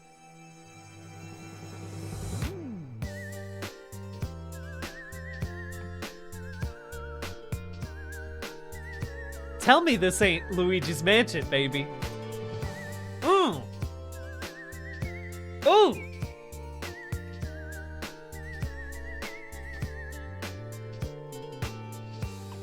Anyway, great song. I will say, here's another idea that I had for a... I'll go to Big Camp for this. I had this idea for one of the days that we're doing Watch This While You Do Your Art. I've been learning Korean for years now, but something that happens when you become an adult as you're learning in any sort of class is that it becomes infinitely harder, not just because you are an adult and so your brain isn't as plastic anymore, but also because you're not steeped in a class and that's all you're doing, right? Like I'm working all day long, and then I have one class every week, and then I have to go back and do my normal work. And so it's very hard to remember all of my Korean all of the Korean things that I'm learning, but it also is very difficult to practice simple things like reading, right? Like I just don't do it because I don't have the time. So it's very, very difficult to learn a new language when you're an adult. So if you're young and you're learning a language, keep learning the language. It is good to do. But the other thing about learning a language as an adult is that you don't have spaces where you can be embarrassed as easily.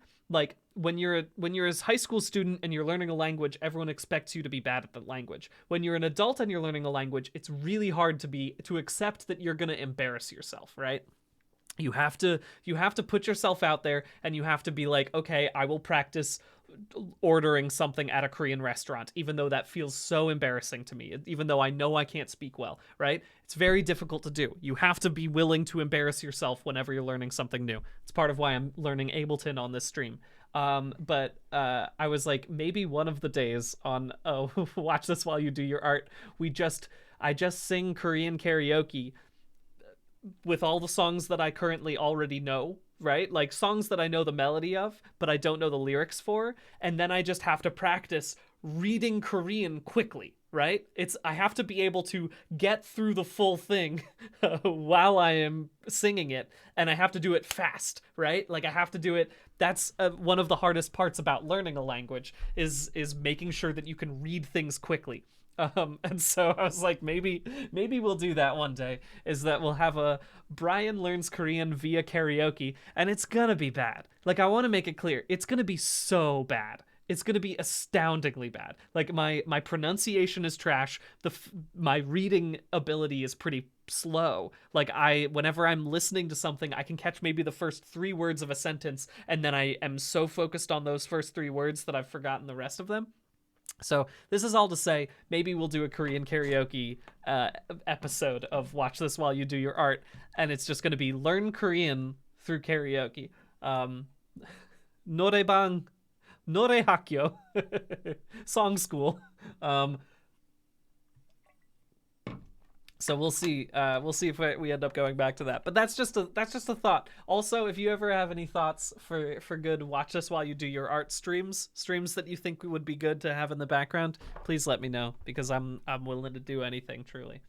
But anyway, now that we've appreciated that beautiful song from the high five of teenagers, I can come back to this. Oh, wait, what's happening? Oh, it's because my thing is pressing a button. There we go. Okay. I'm already right in the pocket of this. How loud is this one? I gotta turn down how loud. This one was much. That's the better loudness. Make this a little louder. Cool. Good.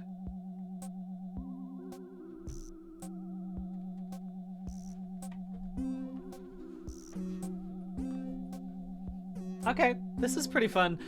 Honestly, maybe it's time for me to just go into the boss battle as I make it, you know, just like, why don't I just go ahead and test out the why don't I make the pixel art now? You know? Why don't I just grab, I mean, I can play this while I'm making the pixel art, but that would probably make it a little too boring.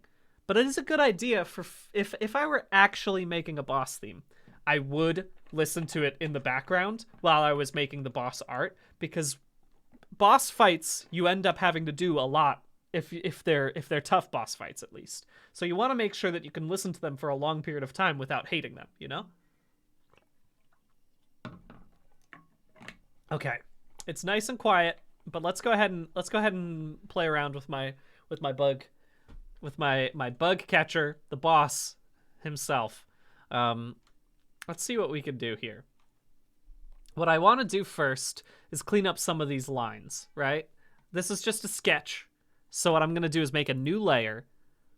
I'm gonna make this layer even less opacity, so it blends into the background more. And now I'm gonna grab this. I'm gonna make the line art right now because I think I can do a pretty good job of that right now at least, which is like this.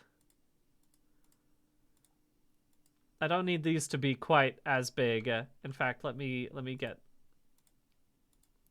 the glasses in position, and they don't need to be.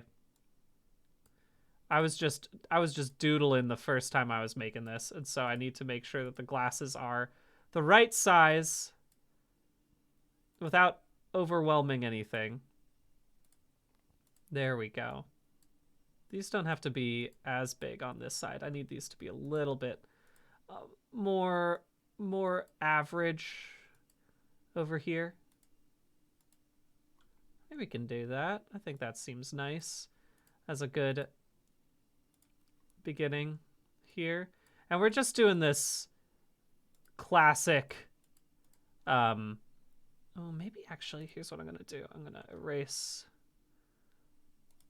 make it a pencil, thank you, and make it just 1 pixel. There we go. Because now I can in fact, if I do this, now I can make the face a little bit more concrete here. Maybe like that seems good. And then if this is the harsh outline of this character, there we go. That's what I was looking for these lips, these silly looking lips. But I think that they get the point across. There we go. In fact, let's make that a little bit more like that. So now the face looks a little more absurd in its buggishness, you know? I'm gonna erase that one. I think I want it to be just that size for the face itself. Okay. Okay, there we go.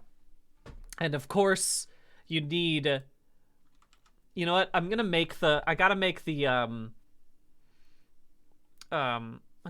eyebrows and hair this green, I think is what I'm gonna work on right now. Because if I do something like this, then I can move it through the hair and it could be a little bit more. Yeah, there we go. That's what I want.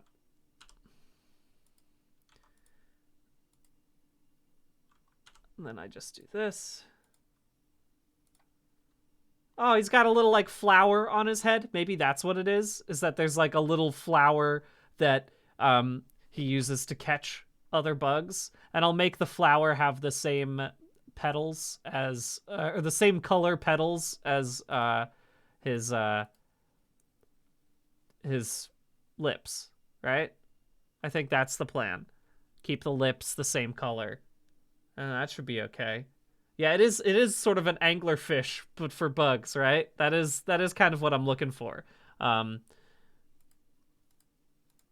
then I will turn these into the other colors. That way I can mess around with this.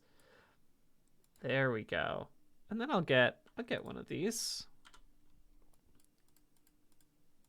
I might change this to be less of a pink. I was just doing it as because it was the what his color was, what Frankie's color was. But I can make it more like that. Doesn't look very good. Man, I have such incredible respect for good pixel artists because it is a hard thing to do well. It is an astoundingly hard thing to do well. Oh, I could make it two hairs for the antennae. I like that idea a lot. I like that, Real Megamoth. Let's do that, shall we? I'm gonna make another. Let's do it right next to it. Same sort of situation. Where I do it like that. Let me get these further in. Good. And then same situation where this will become the flower in just a moment. Same color as the lips. Okay. In fact, maybe I can erase this. Yeah, then that probably works fine. Okay.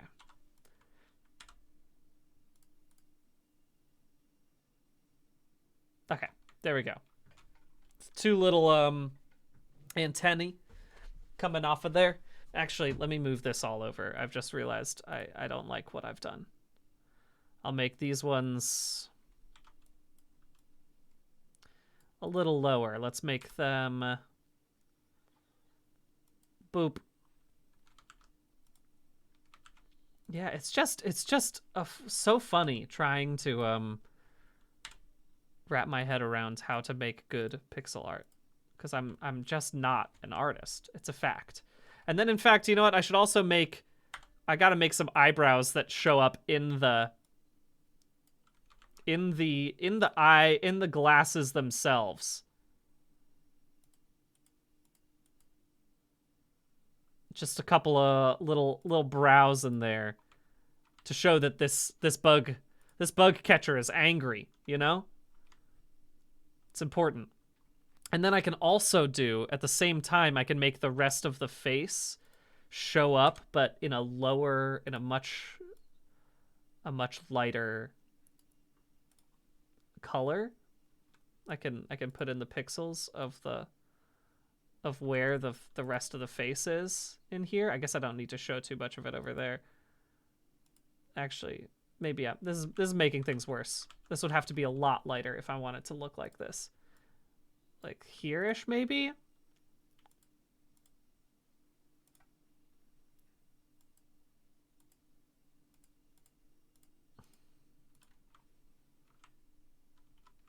I feel like that's making things more muddy than I want it to be. You know? That's more muddy than I'm trying to make this. I guess it would be more of a blue light, wouldn't it? So I could do like a... If I did something like a lighter blue-ish sort of background. That definitely looks a lot better. In fact, you know what I also am gonna do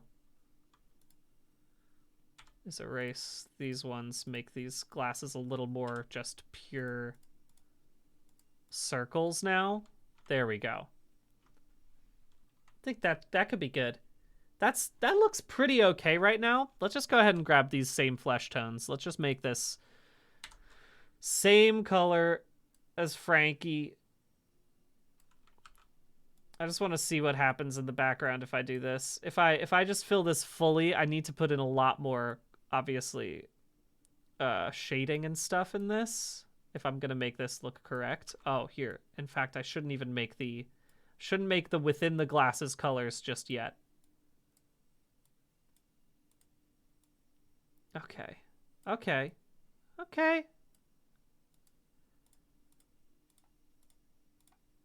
And then what I'll do is now obviously if I'm since I'm doing this not in the actual correct way, which is where you start with your palette beforehand and you only have a limited palette to choose from, right? Like there's so much color theory stuff that I don't understand in terms of like how to make things look correct when you've put them through a specific I just don't know art is what I'm trying to say here. But these glasses are very blue, right? And that's what I'm trying to make clear through this. So I'll make them even lighter underneath it like that. So you can see that these glasses are very thick they've got a different color to them, which means I also need to change the color of these brows as well. These got to be a lot darker and a lot more muted, like here-ish, maybe. In fact, I could make them even more blue. That could help.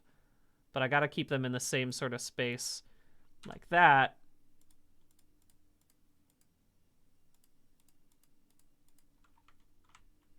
Like that is already kind of getting there, right? This is more of a bug catcher than I had just a few seconds ago. Let me see if I pull over this color as well. Can I like already add a little depth to this? I mean, that's already kind of filling in. Like I'm doing something to this. It's adding more depth in general, but it's not perfect, right? But already I'm looking at that and I'm like, that's more of an intense color situation than I was originally planning, which is great. I think this is fun. My little bug catcher is beginning to develop right now. So this is where I started from my sketch. So why don't I go ahead and make the rest of my bug catcher's clothes, right? Which is just kind of like I imagine I'll keep it the same. I'll use this as the outline for it, right? And then it's gonna be like a. Let's make it start right here. This is where the arm bursts out because it's such a big, beefy arm. But the rest of it is pretty straightforward. It's just a normal tee, you know? A classic t-shirt scenario for my guy. Let me erase a couple of these. It's so funny trying to do this because this is I would say is the first time I've ever really committed to trying to do pixel art. And like I knew that pixel art was difficult. I was aware of it. I had respect for those who had done pixel art, but I don't think I really understood just how difficult this art form is, because you have to know what things you don't show, right? Like if I look at this beautiful image over here, I think this is really good. Like here, in fact, you know what I'm also going to do? I'm going to just pull up some of my favorite pixel art. That's what this is all about. Like here's, I would say, some of the best pixel art from the past, I don't know, few years comes from Blasphemous.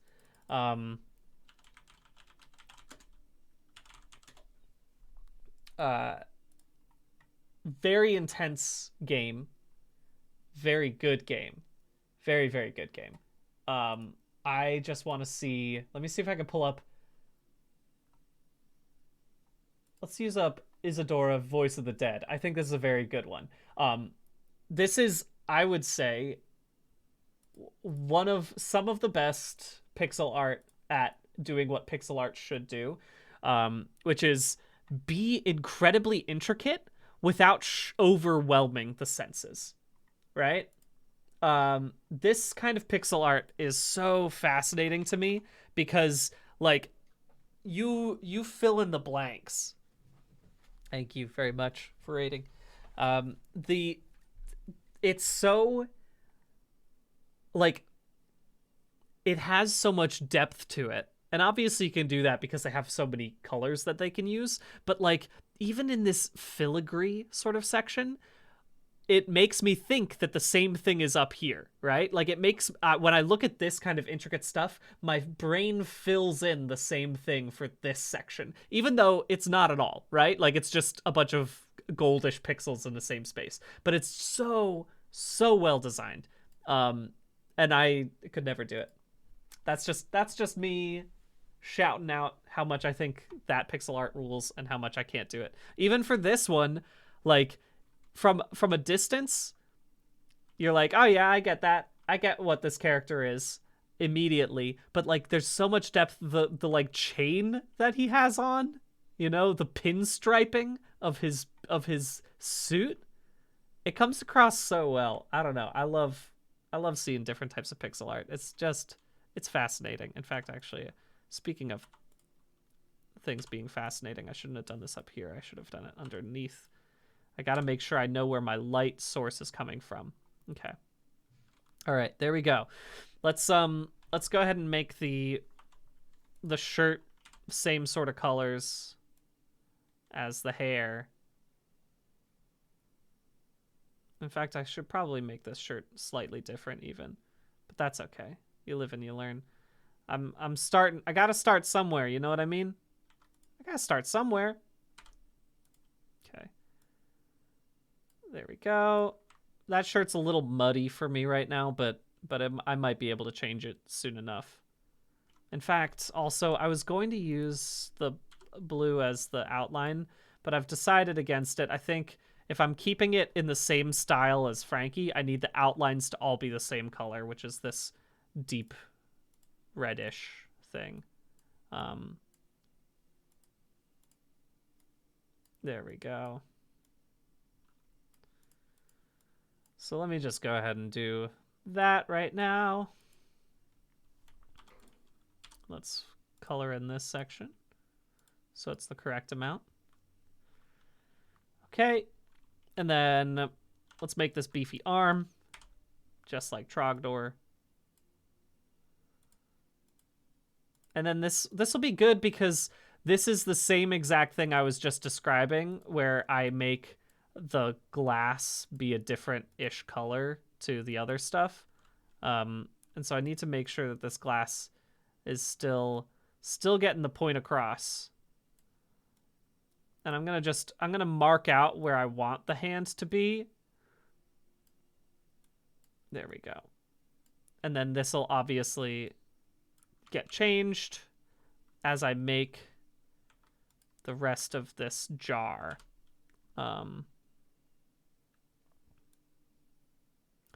Because there's a little bit of foreshortening in this design that I've created. I'm doing some perspective choices here. They're not coming through perfectly, I'll be honest with you. I was never able to do foreshortening in my high school art classes. Okay.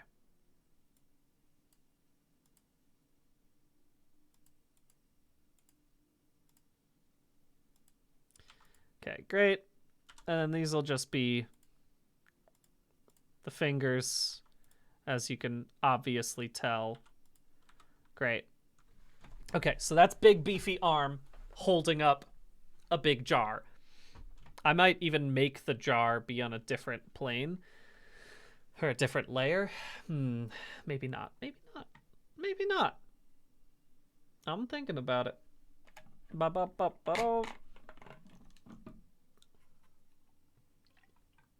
By the way, I did see the cargo shorts idea, and I have to agree that the cargo shorts are a must.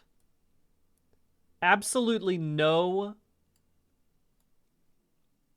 bug catcher in their right mind would leave the house without a pair of solid cargo shorts. So I think that we gotta make sure that these pockets are clear as day, you know? In fact, you know what? I'm actually gonna make the pockets be in a different color because I'll keep the outlines the same, and then I'll keep the I'll make inside of the thing. I will make different colors. The thing that make those bits really pop. Okay, let's just go ahead and delete a couple of these extra outside shapes. I feel like they are making things a little muddy in this current style. So I'm gonna just do that.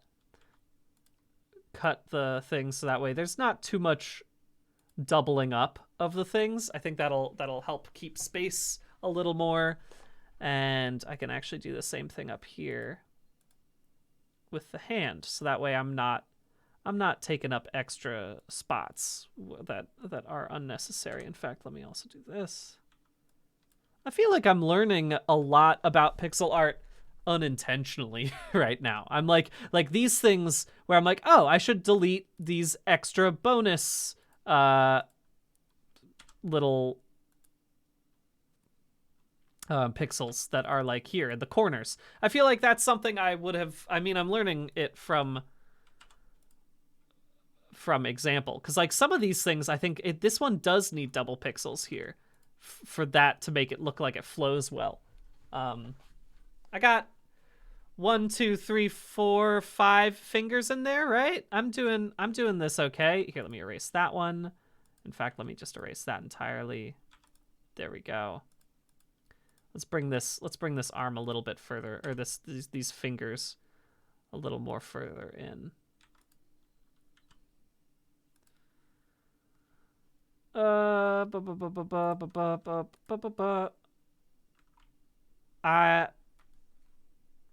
I guess that'll have to work.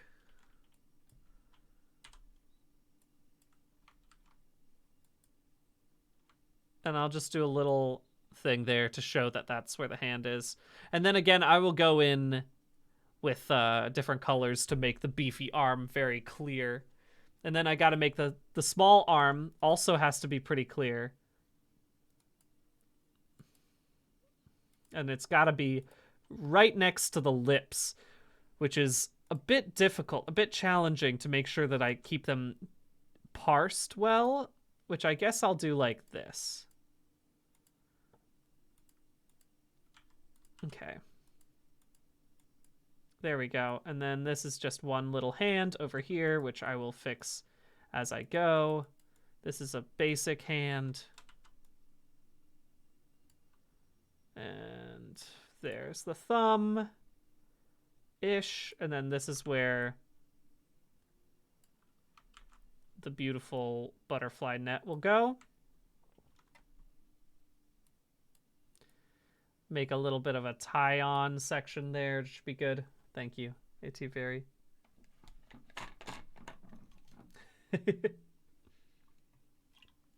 I'll be honest with you. I probably am not going to purchase portraits of me.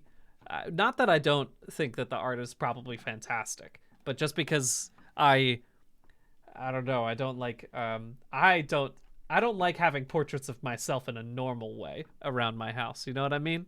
So this is all to say, I want to see the art that you make, but I'm probably not going to buy any of it. That's, I think, a safe thing for me to say in terms of what's my likelihood. I don't want to get your hopes up for anything. I'm probably not going to be doing that anytime soon. Ooh. There we go. Let me get these little legs out right before the big boots show up underneath those tiny little legs. Let me erase this. These boots don't gotta be too. There we go, like that. Bop, boop, beep, bop.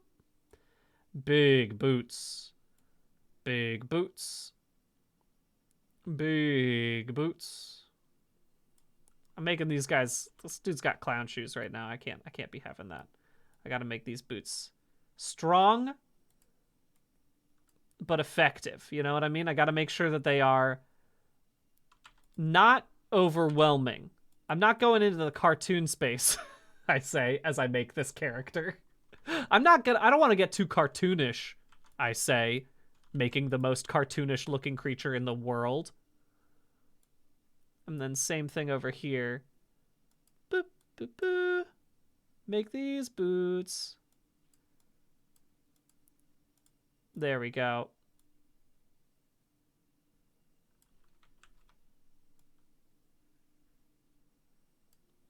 For a guy who's never watched the A-Team, I sure do sing the A-Team theme a lot. Just around the house. I'm always going boo doo doo boo boo boo. It's just a very effective song. It was a very, very effective theme song.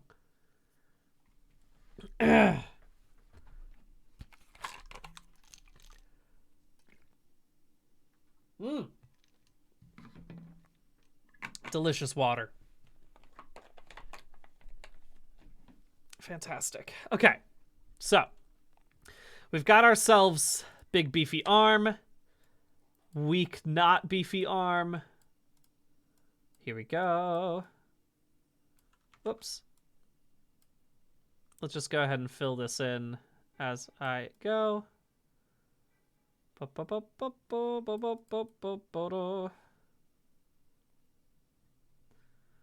Great, great, great. Now I know I'm going to have to change the color of this hand because it's going to be behind the big jar, as we know.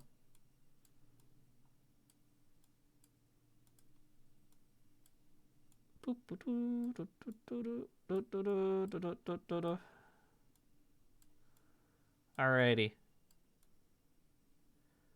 But we're already getting somewhere. Just by putting in some of this color, I'm starting to see a little bit more of what I need to do in here. Again, put in these little tiny legs over there. They're not, you can't even see them very well. In fact, this should be a little bit lower, shouldn't it? There we go.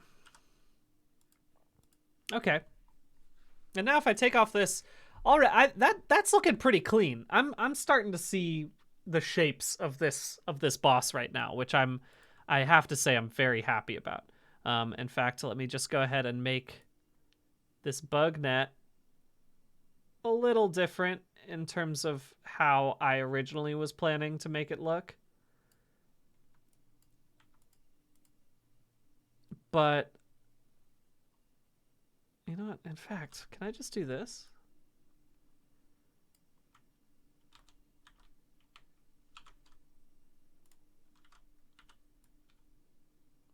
Yeah, that's what I should be doing. That's great. That's a really nice thing that I've just figured out I could do. I could have been doing this from the beginning, which is using the tools at my disposal, namely merge these layers, the ones that Photoshop gives me in general, to make those things look even Stevens. And then same thing here, we'll make the outline in the color that I'm used to. And then I will do a different color as it goes through there. Okay, and then I will make the rest of that in like a grayish to make the bug net. I think that's kind of fun. In fact, let me change. I gotta make this. Whoa, that's not what I meant to do. I gotta make the bug net. I like it when it has a little bit of a curve to it. The bug net is kind of like swinging almost at that time. If I go like this, if I do.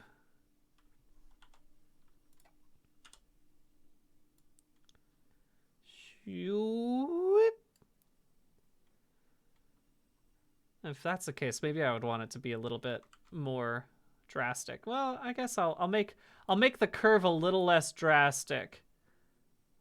Oh no, I made that curve way more drastic, didn't I? I guess I've just done the exact same thing I did before, but I think that looks a little more.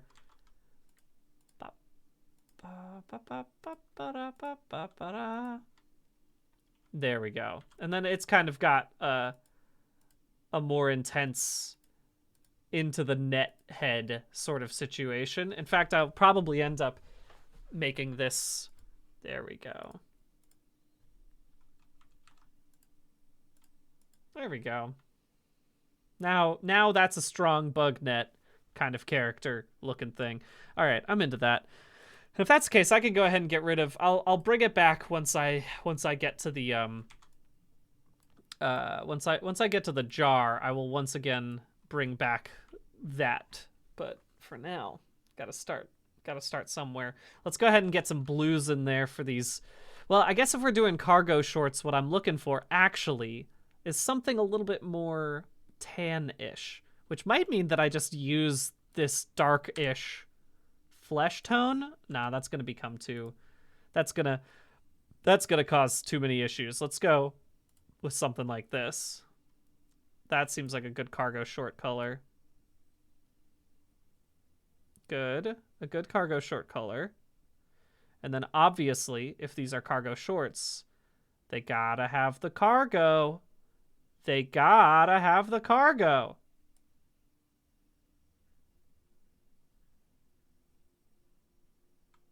And that means I need to take this and make it a little darker.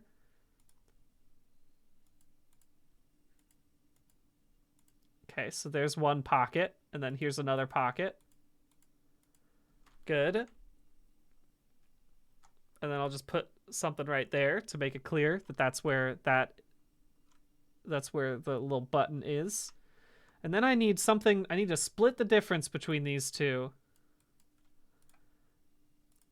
Just for some coloration down here.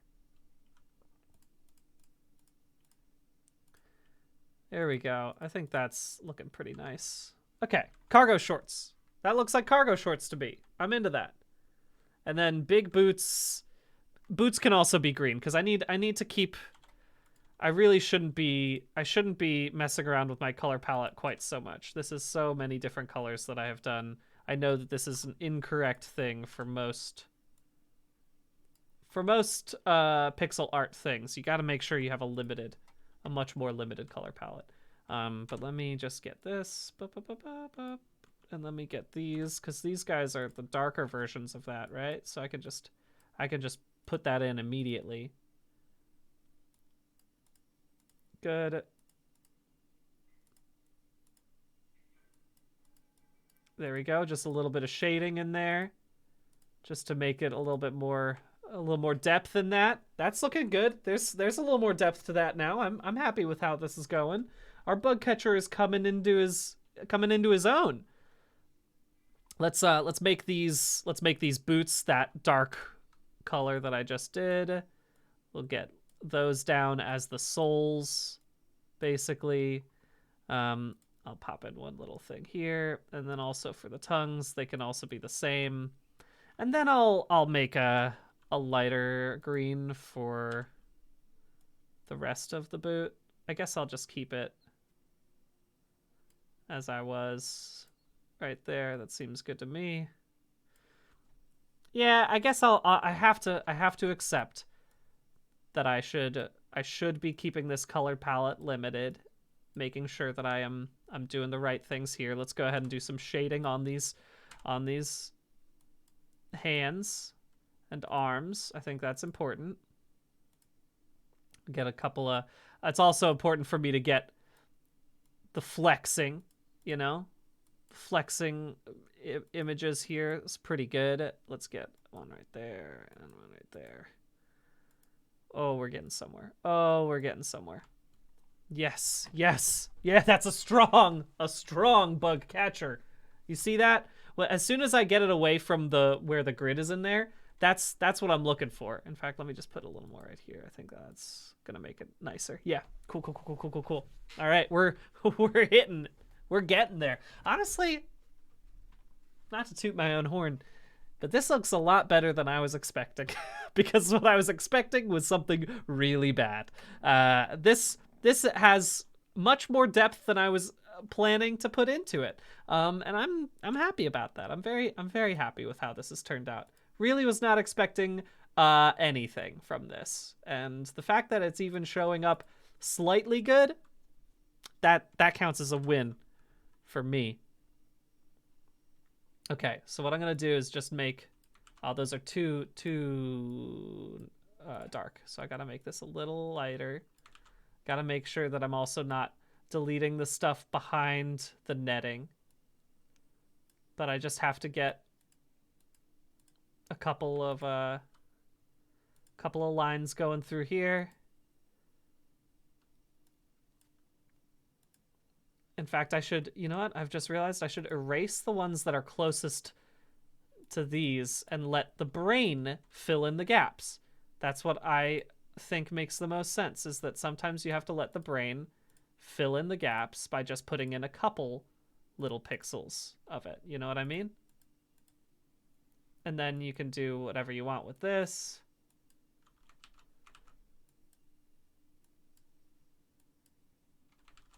I should make these also have the same. There we go.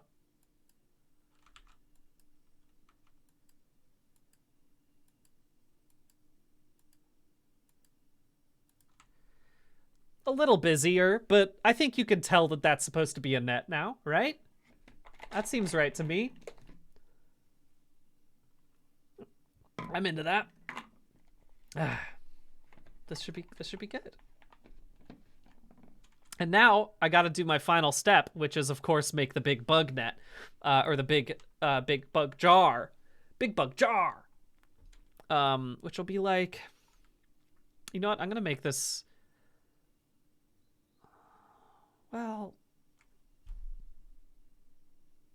no. If I'm gonna be honest to this art style, I'm not gonna make it in another layer. I'm just gonna do it, and it's gonna be good. I just have to accept that I need to do it, and it has to be good. So if I do... No, I've lied. I said one thing, and then I said, no, actually, I've decided that this is... I should be smart about this. I'm gonna make the jar just so that way I can make sure that I have it at the right size. Also, I might move this jar a little further over. I think that's what my plan is. I'm gonna make the jar move a little further over. So in fact, let's move this behind here, so that way it's a little more over into the correct section. Okay. And then I'm gonna turn this off for a second, just so I can get the jar's spot looking right. Then this, I liked how this was working with here. Great. And then I'm going to cheat, copy and paste it, flip it, move this thing over so I can get my right size. Let's get it like, oh wait, what? I didn't copy the whole thing. What did I not do? What didn't I do? Hey, what didn't I do? No, I did. I'm fine. Flip it horizontal, please. And then let's bring it over here now. Okay. So about this size seems right. And then I will merge these layers. And then I will do this. That way I'm just getting it the correct size. Also, this has got to be a little lower.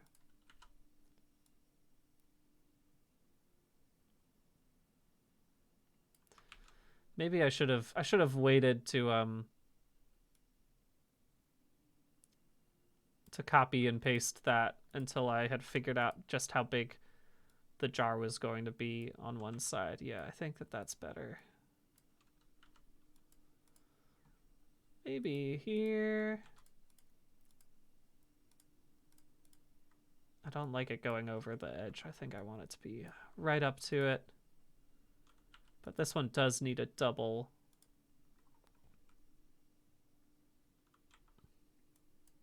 Yeah. There we go. That's better. And this has got to be up a little bit higher too, because it's a little more space. There we go. There we go. There we go. There we go. Okay. So now I'm going to copy and paste this. Delete these. Whoops, sorry. Okay. Flip horizontal. Gotta make a good looking jar. Everyone knows you gotta make a good looking jar. About this big.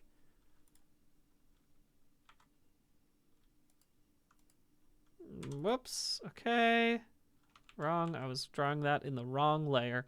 I do not know why I was. Okay, there we go. Merge these. Beautiful. Okay.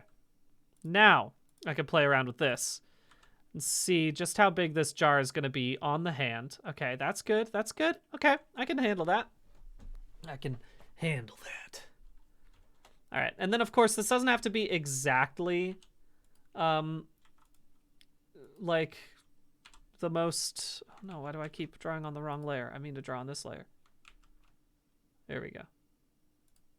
Doesn't have to be exactly symmetrical. I'm okay with it having a little bit of give because I want it to have that sort of goofy, asymmetrical vibe of most Earthbound characters.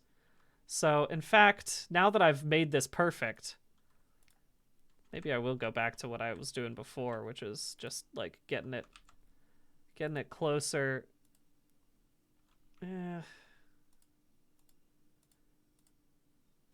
Maybe I liked it the best when I was just screwing around and did it wrong. Although this is pretty good. I can handle this. Okay, so let's talk about putting some things inside this jar, because what I want to do is maybe what I could do is just literally, if I had this thought earlier, I would have filled this jar with a slightly transparent image, but yeah, or a transparent color rather, so that way when I put it over it, it would just automatically make it look like the glass was over it. But now that I've done it this way, I don't mind. I think I guess I could just, if I take this one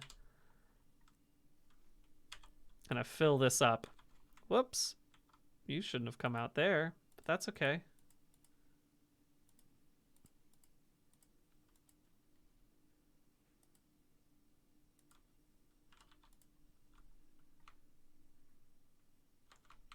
No. I just wanted this, but I don't want to have to. I don't want to have to do all the other stuff. I'm not interested in. Oh, what am I doing? There we go. That's why. Okay. All right. So now if I were to take this,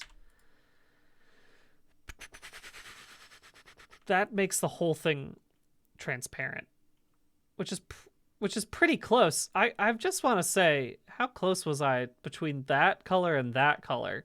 With just by eyeballing it, I managed to get pretty close to what it. That's pretty wild.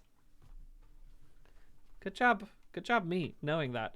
Well, if that's the case, what I'm gonna do is undo all the stuff that I just did. Go back. Okay, here we go. Now, better. I'm going to keep this, and I'm going to make a new layer, and this is going to be the layer that I use to make this color.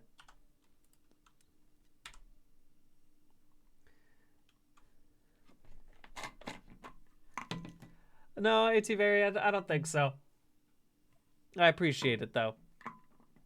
But, if I fill this one in as its own layer, then I don't have to worry about the other things getting into it at all, and then I can just make it translucent, and it'll work pretty good. No, well, that's fine. That's okay. I can do that, because fill this up. Beautiful. And now this one by itself, I can bring the opacity down to like 73. Or to 60-ish. 60-ish seems to be the same amount for the eyeballs as well. There we go. See, that's looking good now. And then let me go ahead and just do the top of this. The top of this will also be the same color as the boots and the shoes, because I am lazy and I don't feel like doing anything else. That's really what it comes down to, is that I'm lazy and I don't feel like having to make the other things. So let's grab in here. Boop, bop, boop, bop, boop, bop, boop, bop. And then I'll grab this color. Oh no, wrong one. I'll grab this one to fill in the under bits. Don't need it to go up there, because I should probably put a highlight up at the top of that, shouldn't I? And then, if that's the case, if I'm going to make a highlight, I might as well make a highlight. Let's just do it. Let's just make a nice little highlight right up here.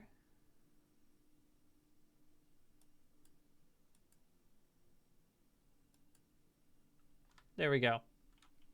That's my jar. That's looking good, I think. I think we're good. And now I can make my other little creatures, shall we? I saw a couple good ideas in there. I saw some people saying fireflies, I think, is a classic one. A classic one to make a little bug for. And it's pretty easy, I think, too, because I just need to make this part a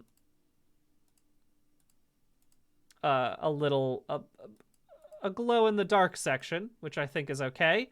I can make that happen. Let's do a new color right now. Let's make it like a nice. It's gonna be desaturated slightly, so I'm gonna make it like a nice warmish orange. That one. Bop, bop, bop, bop, bop. I mean, that could also be a bee, but you know what? Let you figure it out on your own. I think that's good. I could try to make a centipede. I think I could try to do a centipede. Let's see if I can make a nice little centipede on over here-ish probably is good. If I make the centipede like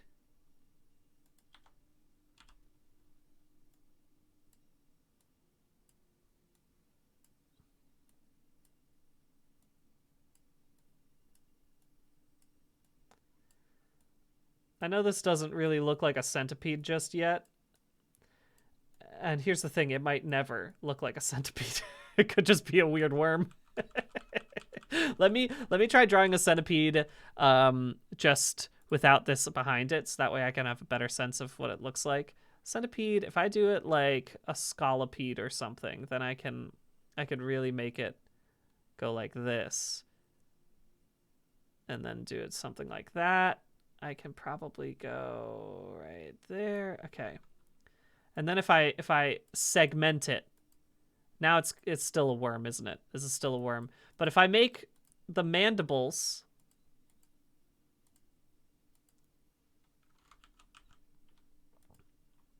that I think that does a lot of work for it. Let me readjust this.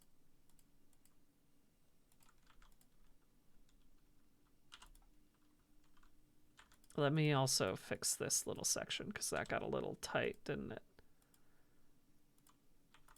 Okay.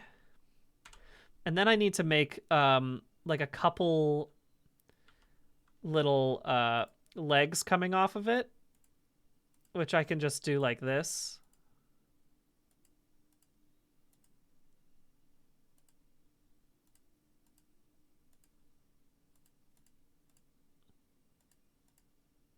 Okay. It's not the most parsable thing on this, but I think it gets the point across. If I looked at this and I knew that this was a bug catcher, I would say, that's probably a centipede. That's probably what he was going for. This pixel artist probably wasn't the most effective at pixel art just yet, but I can see that that's maybe supposed to be a centipede, right? If I look at that, let's give him the lips as well, because I feel like that's a fun color for a centipede. You know what I mean? And then I can go in and I can do a little more shading and stuff to make it really pop. Let's do this too. Sorry, just constantly swapping between these. Okay.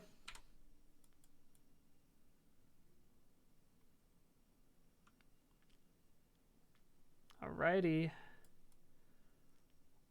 And then what I can do is just make like let's make a darker version of this color. Let's bring it right down here, and then I can just use that as the segments. That's a little too dark. I don't need it to be that dark. I can make it a little desaturated, and like here-ish, I think, is probably where I want it to be.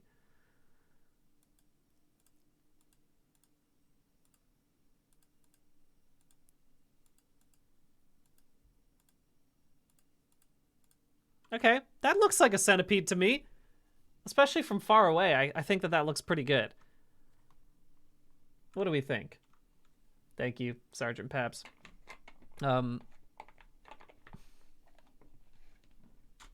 I think you could see that that looks like a centipede, right? Let me make a what do we think about what's another bug to put in my bug jar? I'm also going to move this one around cuz you can be anywhere you want to be. Come on up here, little firefly.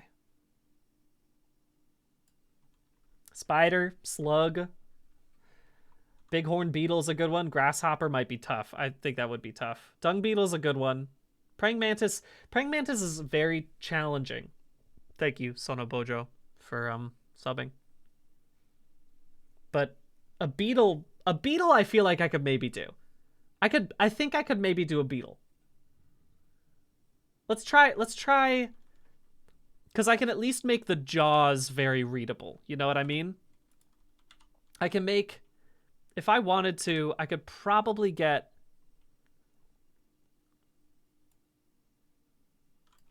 if I do, let me just pull up a picture of a Hercules beetle really quickly.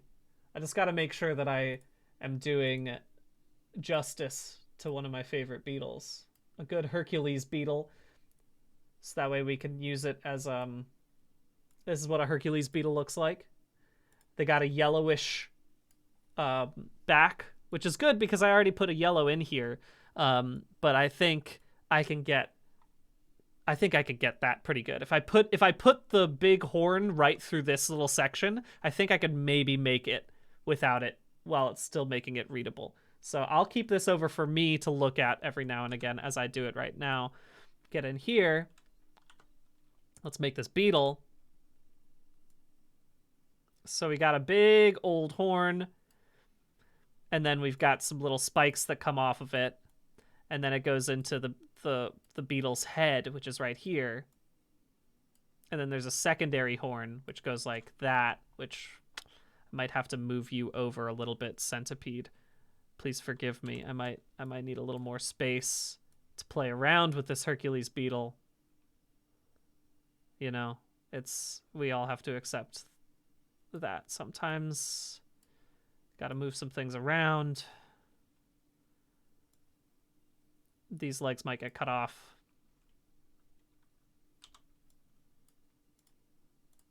Where are you? Is this in a different layer? What was I doing? Why is this layer a different layer? Well,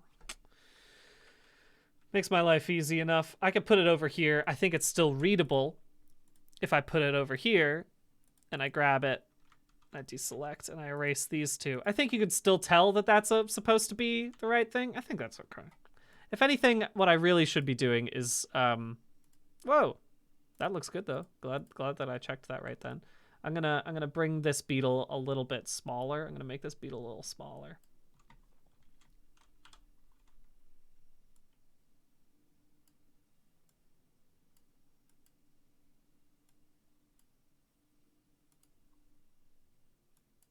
Cool. And then there's the beetle's head, right?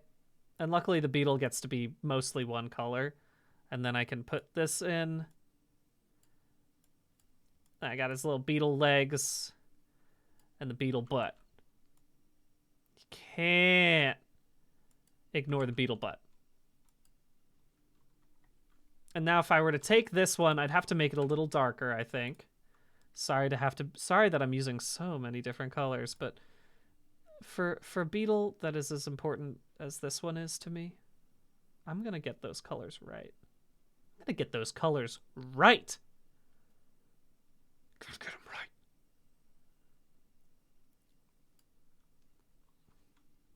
Okay.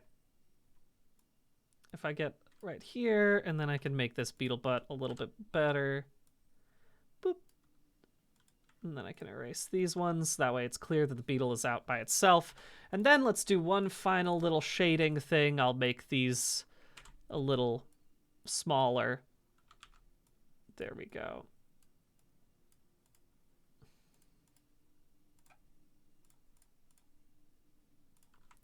There we go. Can you tell? Can you tell that's supposed to be a Hercules beetle? What do we think? What do we think, chat? Is that looking good? Especially if I put on the glass. And now if I bring in the bug catcher, I'm going to make this glass a little bit less opaque.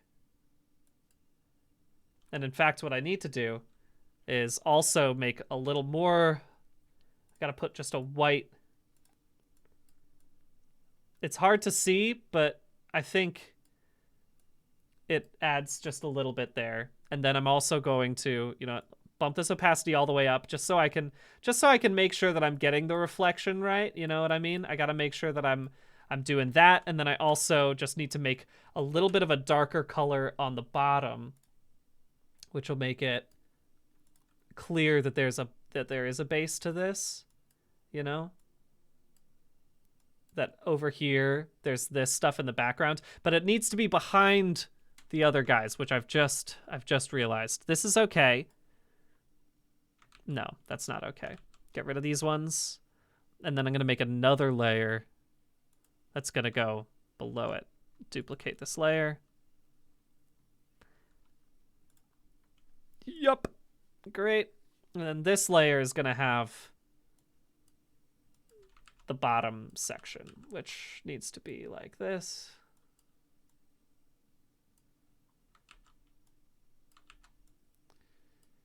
Okay, ready. I didn't mean to do that. Sorry, I just keep using the wrong things. Okay, let's go. There we go.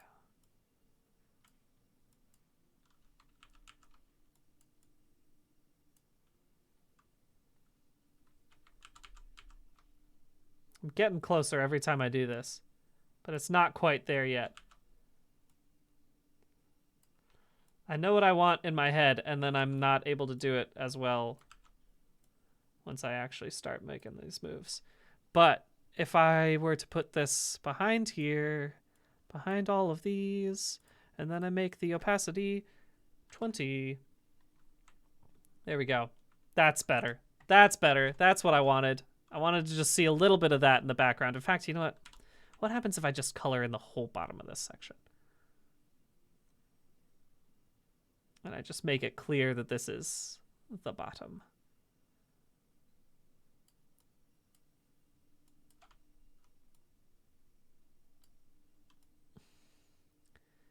Not too sold on this just yet, but if I bring this down, it looks okay. I think I need it. I think I just need to get rid of it entirely. I'm sorry. I tried, and then I said this is not working. But I think that the opacity of that is good. And if I just do a little bit of like this, maybe, then I can get a bit more shading coming through there. But that's okay. I think that that's fine. You know what? I feel like that's a pretty good position to be in right now. It's by no means a perfect pixel art, but it is pretty good at getting across the point that this is a big buff boy that loves his little creatures. What happens if I move these guys around a little more? Let's see if I bring them like right there. Well, you know what? No, I kind of liked them right there. They have their own space now. This came along for the ride. I didn't mean for this guy to come with me, but you know, what can you do? Which layer are you connected to? I don't even know. That's fine. All right, there you go. There we go. Jar could be a perspective thing, or it could be huge now. I really am not 100% sure. I really haven't decided what is going on with this jar. Is it perspective? Is it not? Don't know. Now, if I were to, I just want to do this real fast. Let's make the width 900 really quick, and then I'll keep it hard edges because I just want it to be big, just so I can see what it looks like. Whoops. And that should have kept every edge. Yep, yeah, it did. Okay, good. So there we go. There you go. That feels pretty good. That feels pretty good for me. Here we go. It's Big Boss Boy, and you know what? I'll draw this with this really quickly. I'll just do it real quick and dirty. Yes. 15. There we go. That's what I wanted. And this is the bug catcher.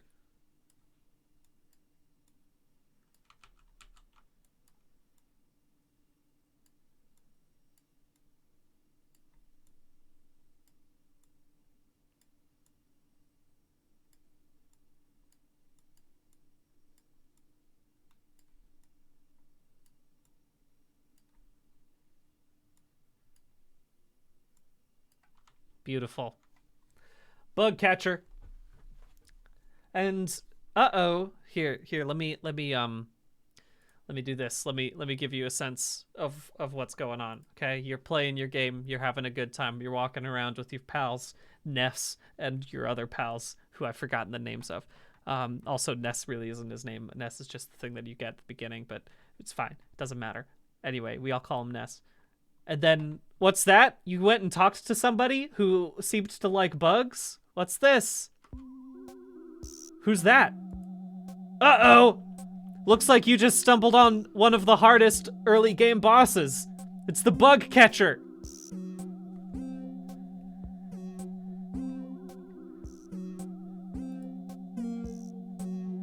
This should be behind the image, but it already is giving a similar Earthboundy vibe, you know?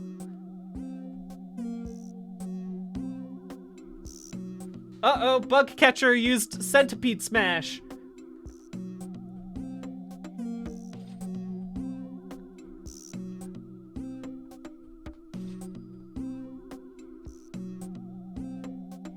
Oh!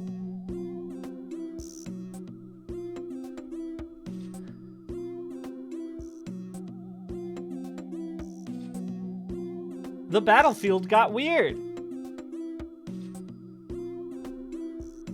Yeah, let me wiggle him around a bit, just so you can get a better sense of who this guy's really is. I really put those on all over the wrong place. Give me back from the beginning again. Now I'll move him around. Bug catcher. Uh-oh, watch out for his jar attack. Uh-oh! Critical hit against bug catcher. Critical hit!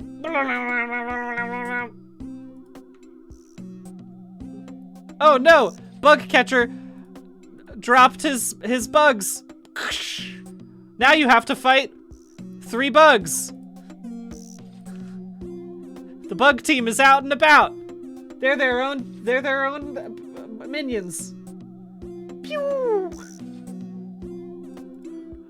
Quickly! You have to wait until the jar respawns, and then you can catch the bugs. That's how I would design this beautiful situation. Put them back in the box. Go back in there. No, wrong ones. I wanted to grab these ones. Bring them back in. Beautiful. They're contained. They're contained within the jar. Great.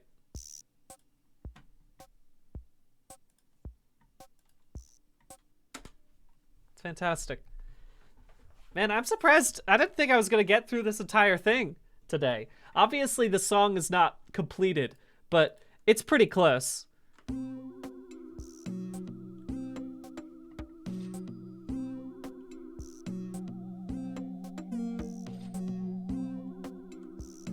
I think we got pretty dang close to like... I'm listening. I have not listened to any of the Mother 3 battle themes, but I just want to listen to them right now and see what we're working with.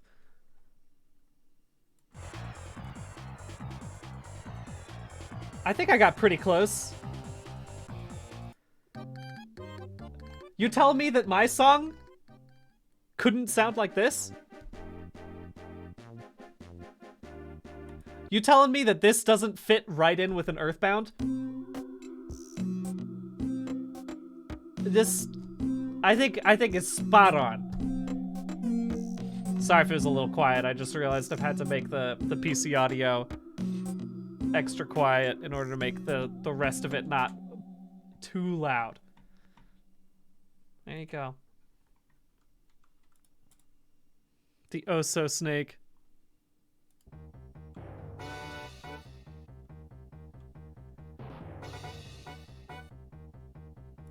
That's pretty great. That's pretty great. Anyway, some great songs. Some great songs in the Earthbound universe. Folks, this is fun. Just play it for me in the background. Just play it in the background again for me. Just so I can appreciate it one more time. And I'll show these guys. There you go. That's the boss that you're fighting. There we go.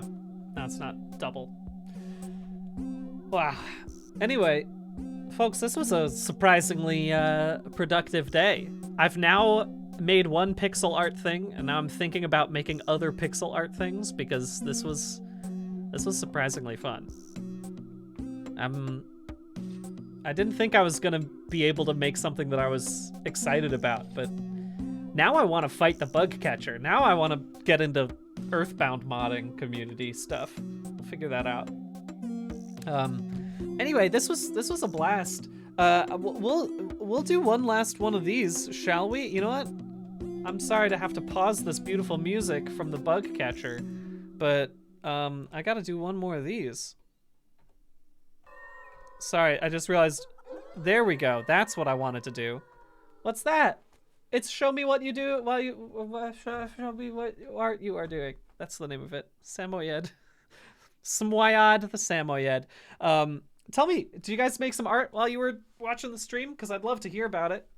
Oh, you applied to a job? Good job, Jossum. That's a hard thing to do, but well done. Ooh, air quality reporting. That's pretty fun, Shadowbender. I don't even know what that means. That's a whole new world for me. But look at all these good things. Look at all these great arts that are coming through here. You got some, working on some color palette. That's fun.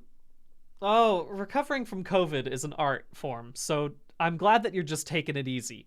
To the person who says that they are recovering from COVID, the Sothan, rest well. That's important. Okay. I love to see all the people who are crocheting and knitting. That's amazing. Do crocheters and knitters hate each other, or do they love each other? Because I could see it being, because obviously you could do both. You're allowed to. But is there like a weird tension between those two communities? I really don't know. I could imagine it. Potentially. Some people say they're, or some people says no. They're all cool. Depends on the crocheter and knitter. Okay. All right. Good to know. Good to know. Because I don't want them to fight, but I would like to. I would watch a movie about that probably. But nice. I love to see people cooking along with this. Also, if you're just eating, that counts. That's great too. Folks, next week I am gonna be watching Dune 2 at this time. I was gonna come up and be like, oh, I'm gonna be busy next week at the time that I normally do this, which is 2 to 5. But I'll just be honest with you, I'm watching Dune. I'll be watching Dune 2 next week. So Karen just went woo if you couldn't hear that. But this is all to say that I will most likely, I've put it on my calendar for Tuesday. I said maybe Tuesday 2 to 5, if that sounds good to you all. So I'll be back then. I really should make this a schedule thing. I'll tell you what, I'll put that on the schedule for next time. So let's say 2 p.m. Tuesday is my plan. Okay. And I'll put that on right now. In fact, while I'm here, I'm literally going to do it because I know otherwise I will forget. Schedule, add a stream, and it's going to be watch this while you do your art, and it will be on for 3 hours at 2 p.m. on it's just on a specific day. It's just on a specific day. It's March 6th is what I will be doing, or sorry, no, March 5th. That's what the Tuesday is. Okay. Did that come up? I think it should hopefully come up on the stream. Anyway, I'll try to have a more solid schedule this coming week, and then the week after I might have another time. But Tuesday at 2 p.m. is when I will be back, and I hope you all have a lovely, lovely week. Thank you for joining me on this silly experience. Let's go ahead and see our guy one last time before we go. Play me off, bug catcher. Yeah. Nice. Yeehaw. All right. See you later.